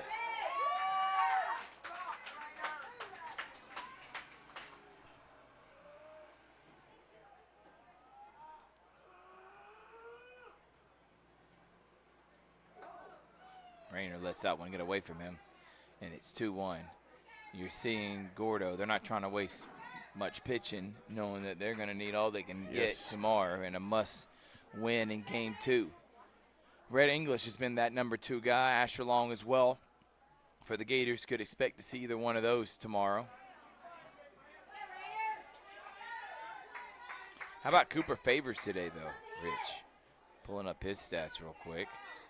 Cooper on the day was, as I'm looking at the home team, Cooper pitched 2 innings, gave up 2 hits, and only threw 44 pitches.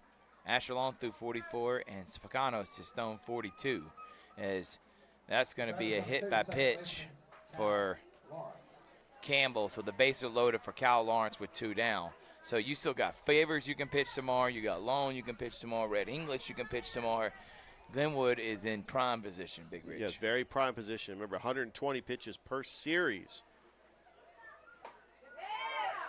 There's no day's rest.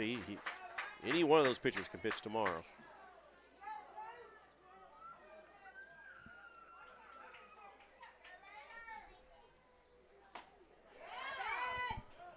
One and one to Kyle Lawrence. Lawrence, he's 0 for 3 though. Rich, he does got 3 runs because he's got on with an error twice and then was hit by a pitch. Even though I think one of them was a hit. Yeah, I think we gave him credit for a hit, but some of the scores in that first inning did call that an error, but it was subjective. I'm going to say 1 for 3. That one's in the dirt. 3-1 the count, bases loaded to Kyle Lawrence with 2 down. Gators lead by 10 here in Game 1 of the AHSAA 3A State Championship Series. And how does Gordo respond for Game 2? Still 4 outs to go. Glenwood trying to finish this game. And Lawrence gives that one a ride, but it will be over the head of the left fielder. He did get a glove underneath it. It's going to be a ground rule double as it gets caught underneath the fence. That's going to bring in 2 runs, make it 3, and it's going to be a clearing double. Never mind, it was going to be a ground rule double, so they're going to bring him back. I thought they called it a ground rule double, so that will bring back Hudson Campbell. But 2 more runs put on the board for the Gators. That's 20 runs on the day. That's 11 of 18 in runners in scoring position. And the Gators have scored 18 runs, Rich. Not a bad afternoon for the Glenwood Gators. Cox pops it straight up. It will be out of play.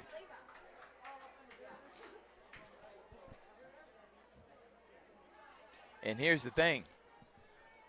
it may have worked in Glenwood's favor, the fact that they were the road team here.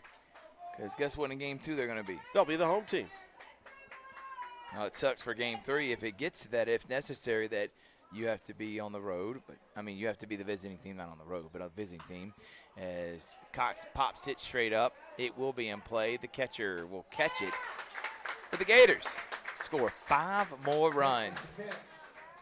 They're in the 7th, and they lead 18-6. It's all Gators. They're 3 outs away from going up 1-0 here in this series on Georgia Alabama Sports Live.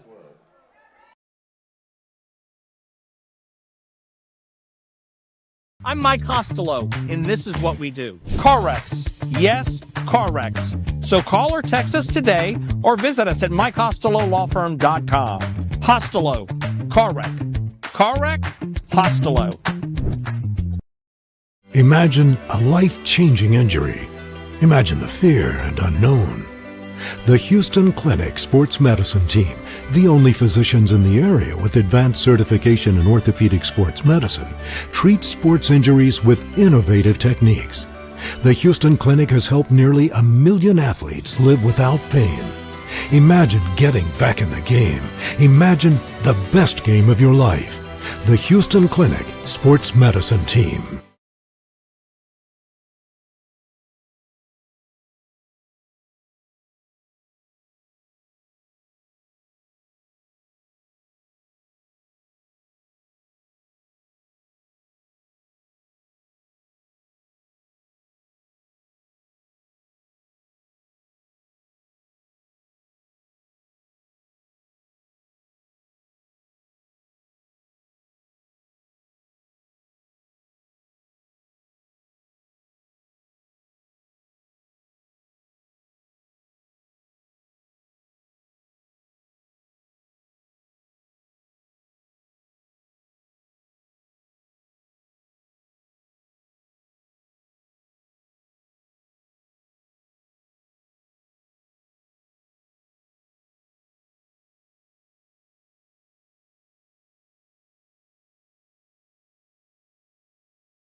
Number 1, Chase Peaks. Gators 3 outs away from taking the 1-0 series lead. Trey Clarity will be on the mound for Glenwood. Is in for Glenwood at shortstop. Chase Peaks, a sophomore, will come up for the first time.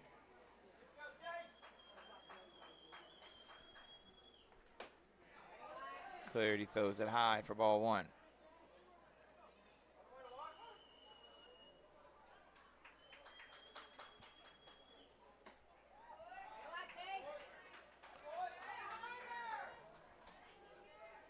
Two and 0 the count.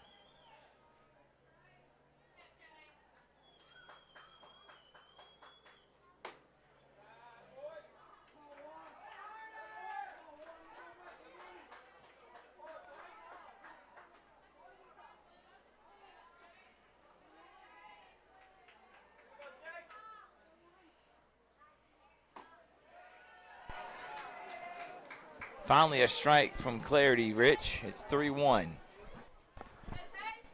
Audio-only version in the AHSAA 3A State Championship here on Georgia Alabama Sports Live as Clarity walks the first batter. And Wes Pate will come up the bat, who's 0 for 2. Now your batter's catcher, number 10, West Pate.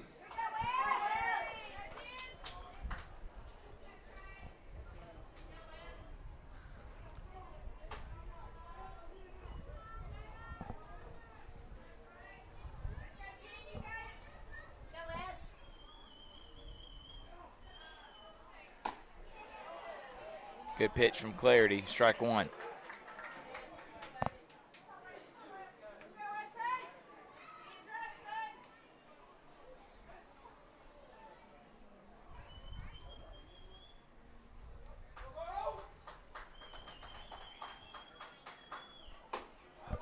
High to make it 1-1.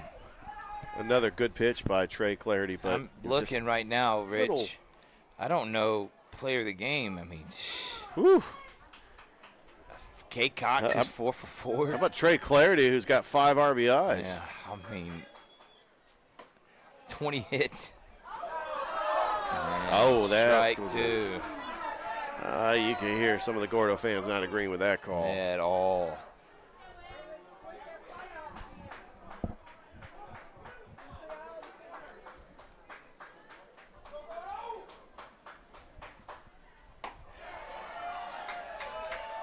And that will be strike three. Got him looking. Umpire is so nonchalant. I can't tell if it's a strike three.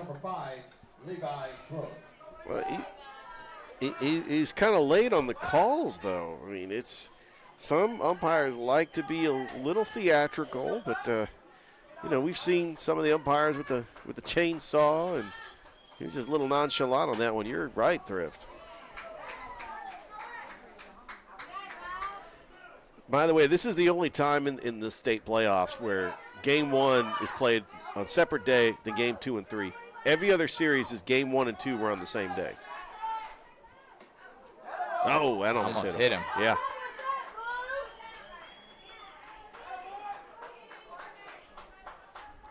And I think they do that because they want to give Jacksonville State an opportunity to host championship games. That's why they spread out this entire tournament all week long. And that one's outside, 2-1. I mean, you look at the schedule. You have the 2A championship that took place on Monday. It was the only game. And they move over to Jacksonville State today.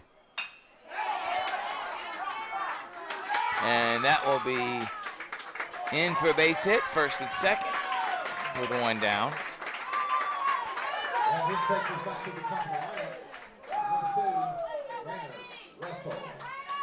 Yeah, Gordo's not going to go down without a fight.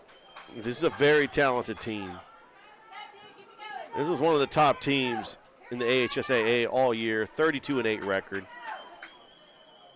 They deserve to be here. I mean, they're just an incredible team. Just that Glenwood's bats came alive today. You're talking about 20 hits. But Glenwood still got to just finish the job and focus on Game 2. Got 2 outs to do it here. Strike one from Clarity.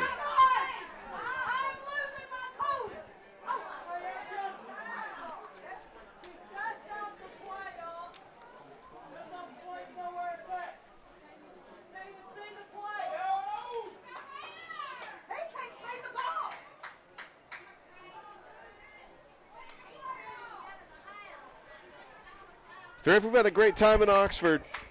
This is an outstanding venue. Nothing's funnier, Rich, than fans thinking the strike zone is the reason why a team is down 18-6 and giving up 20 hits. The umpire did it. Yeah.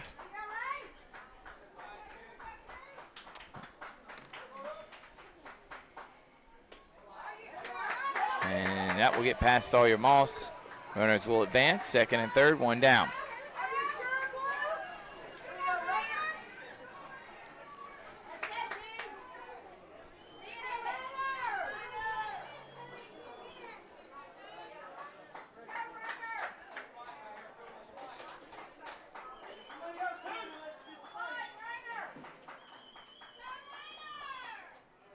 And that one will be popped up out of play.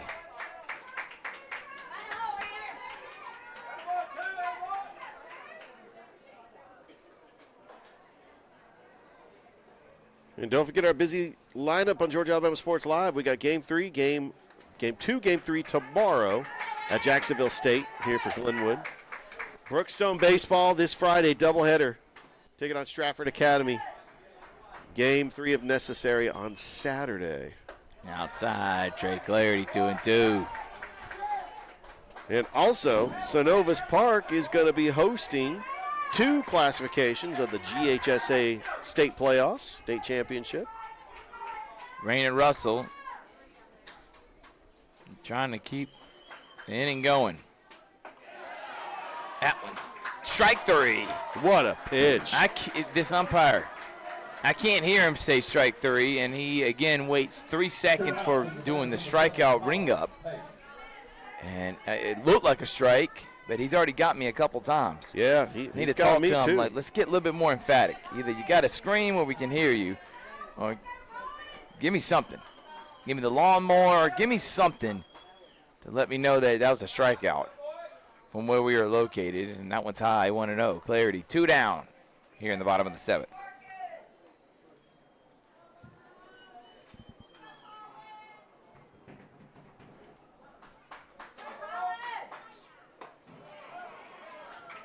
Strike 1. Yeah, Gordo down to their last out.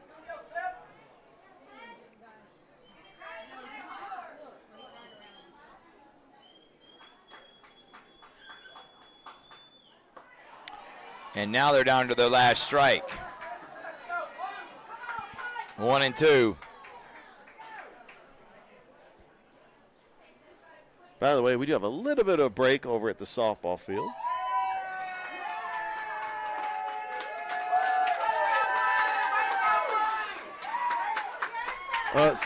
You hear what that is, the Gordo fans cheering because umpire dusted off the plate.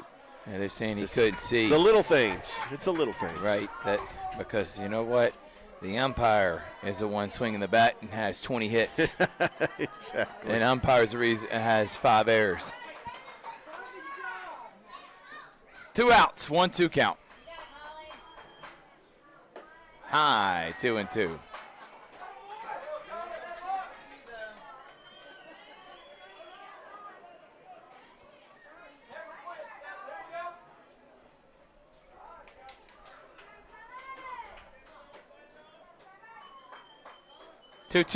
Two outs. Clarity. Strike 3, got him looking, and the Gators go up 1-0 here in the AHSAA 3A State Championship. What a performance by Glenwood. 20 runs on the game. They were 11 of 20 in runners in scoring position. We'll talk about all the stats and break it all down, but the Gators move on, Richard. Big win for them, and they're going to head to 1-0 in the series. Absolutely. Incredible win. They got one more chance to try to close this out. Well, they got 2 more chances. Game 2, 5 o'clock, starting tomorrow at Jacksonville State. We'll take a break. Gators win 18-6. We'll have post-game coverage and wrap-up show coming up next here on Georgia Alabama Sports Live from Oxford, Alabama, Chakalaka Park.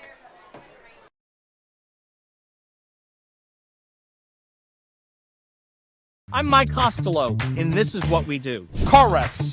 Yes, car wrecks. So call or text us today or visit us at mycostelolawfirm.com. Costello. Car wreck. Car wreck? Costello.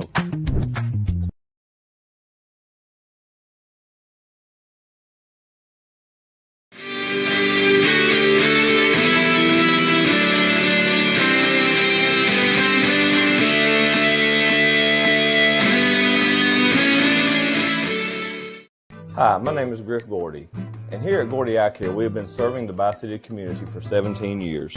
As a former state championship quarterback, I love the fact that I can watch local high school athletics from the comfort of my own home. So it was a no-brainer to support Georgia Alabama Sports Live and what they do for young athletes in our area. And without business like yourself, Gordy Eye Care, none of our coverage would be possible to be able to cover these 16 different high schools, the local colleges, and professional teams. So we'd like to say thank you to you, Dr. Griff Gordy, and Gordy Eye Care for your support of Georgia Alabama Sports Live. And you can make an appointment today at Gordy Eye Care with the number 334-291-5125. Keep supporting Gordy Eye Care and keep watching Georgia Alabama Sports Live.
back, everyone. That's what happens when you have to produce and host at the same time. Richard Holdridge, Thrift Behringer. How about that performance from the Gators? It's the post-game show here on Georgia Alabama Sports Live. The Glenwood Zaxby's Game of the Week.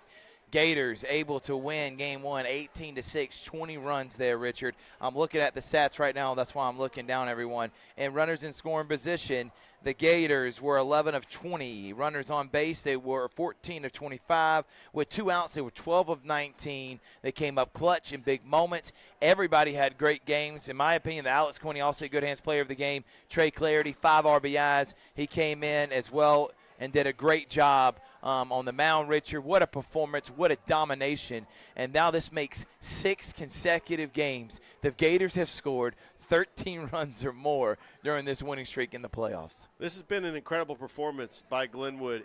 18 runs, putting up 20 hits. You had a 2-run homer from Andrew Wilkinson. You had Cal Lawrence clearing the bases. But I think that Trey Clarity was able to get Alex Quinney All-State Good Hands Player of the Game because not only he was dominant at the plate with 5 RBIs, he comes in a not a non-save situation and shuts the door down and strikes out all the batters that he faced for Gordo. But I think Gordo's not done yet. They're going to pick up, and they're going to respond in Game 2. I can't wait for Game 2 and a possible Game 3 tomorrow, but Glenwood does not want to get it to a Game 3 because they're going to end up being on the road. They have a huge advantage going into Game 2 because they're going to be the home team, but they're going to try to close it. I will tell you one thing that's in their favor. Cooper Favors, their ace, only pitched 44 pitches. Yeah. You still got plenty. Asher Long, their number 2, only pitched 44 pitches. And then you got Clarity there. You still have Rhett English you hadn't even used. Hudson Campbell can be used. He's got plenty of his staff. He's got everyone at his disposal to the Gators. Well, we cannot wait for tomorrow. We'll be live from 5 o'clock, Jacksonville State University. We had a lot of fun here at Choccolocca Park. Gators go up 1-0. They're 1 win away from winning their 4th consecutive state championship.